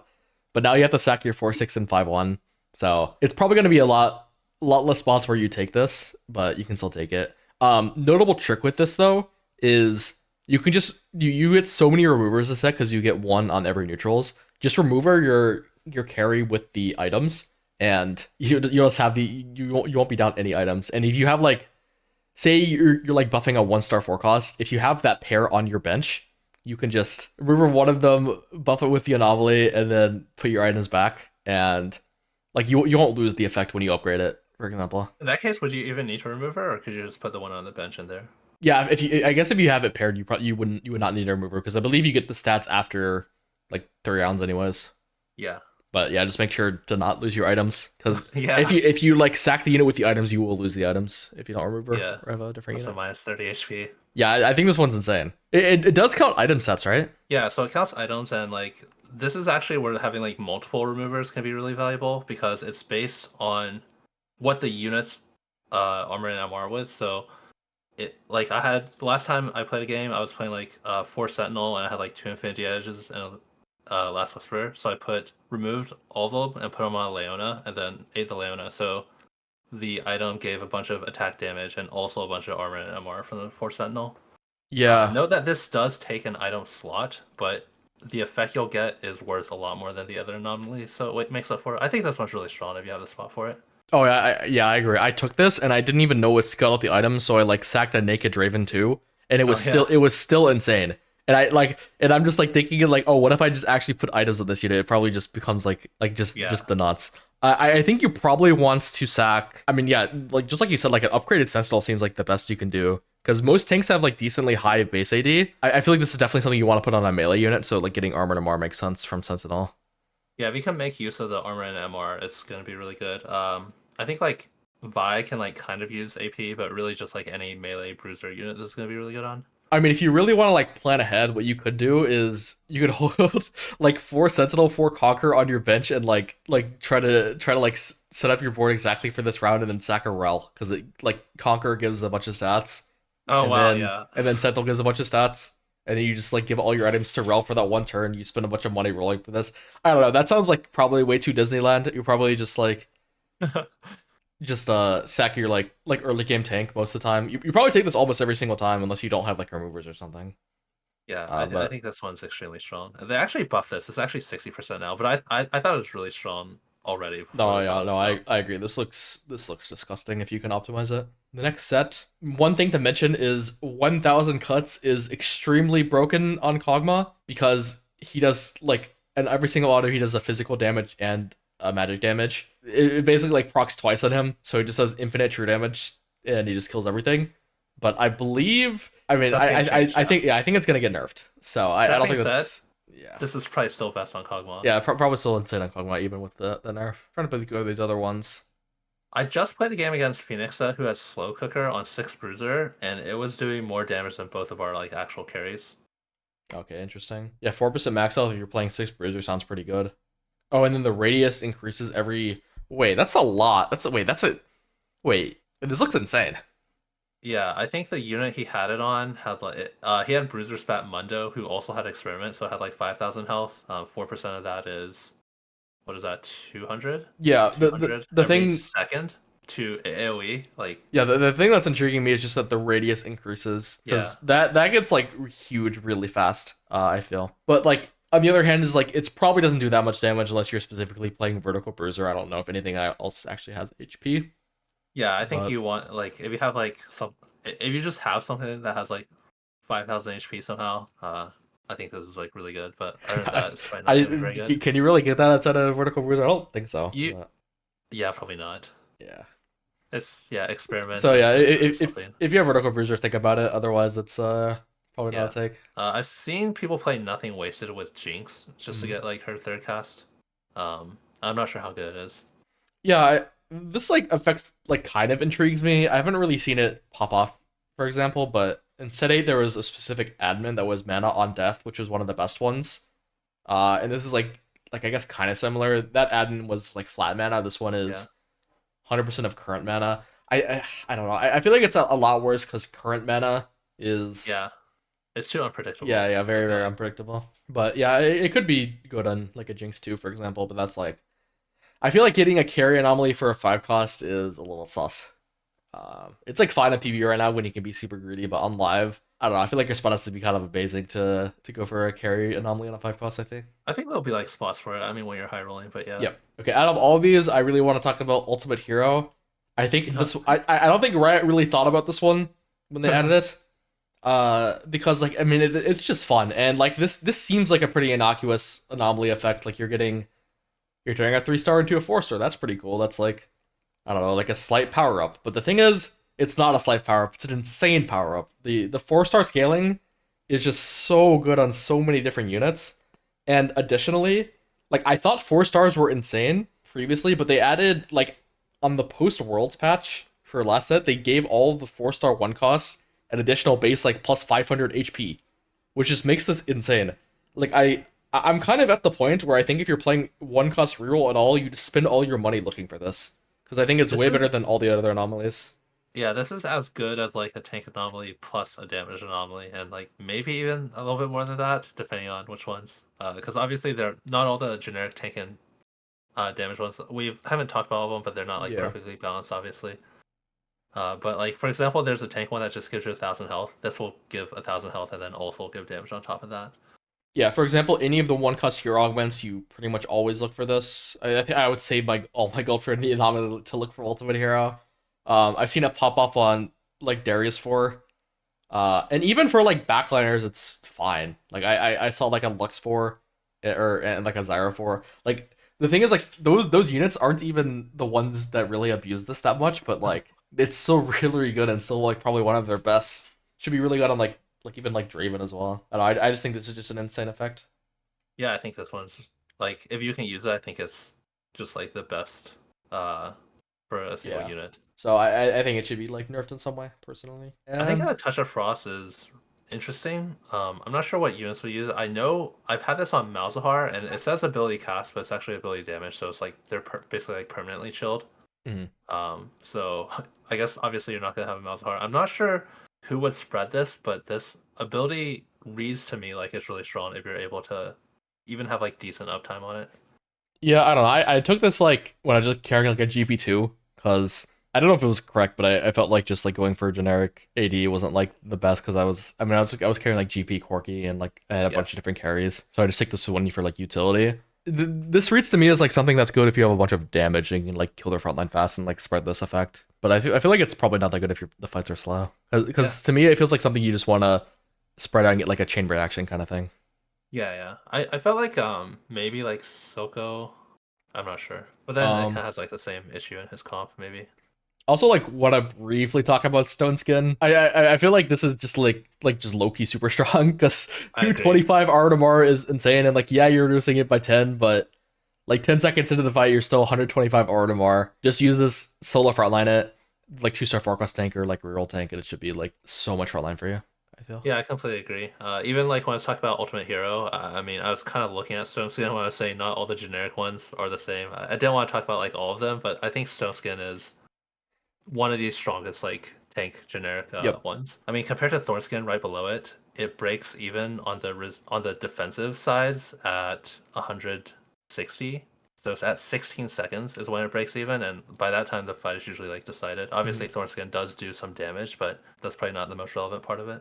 Yeah. So Stone Skin seems like the turbo nuts to me. And yeah, I mean, I guess we can talk about like some comps. I guess we didn't really talk about like comps and lines that much so far. We kind of did when we were talking about the units. Thing is, like, it's kind of weird to talk about it because I feel like there's gonna be a massive patch coming up and like the comps might change. And we're also like don't know. Like I guess from my experience last set, like what everyone kind of like theory crafted out Mhm. in PvE, it just like gets completely wiped by comp stats on day Yeah. one. Basically like people thought Kog'Maw was played with like 4 Shapeshift for Hunter. You got like Frost with Swain, and like you got some other stuff. But then like we just realized it was like, oh, it's Honeymancy with Tristana, and then just like all kinds of stuff like that. Like Syndra was played with like shapeshifters, but then after stats come out, you're like, okay, it's actually better with the vanguards. But yeah, specifically stuff that I think will probably still be good is just like Black Rose Flex. You can do it with Heimer Mhm. carry, you can do Yeah. it with Dominator carry, and you can, I think it's like some like a Menace augment, but I mean that's just I different. actually think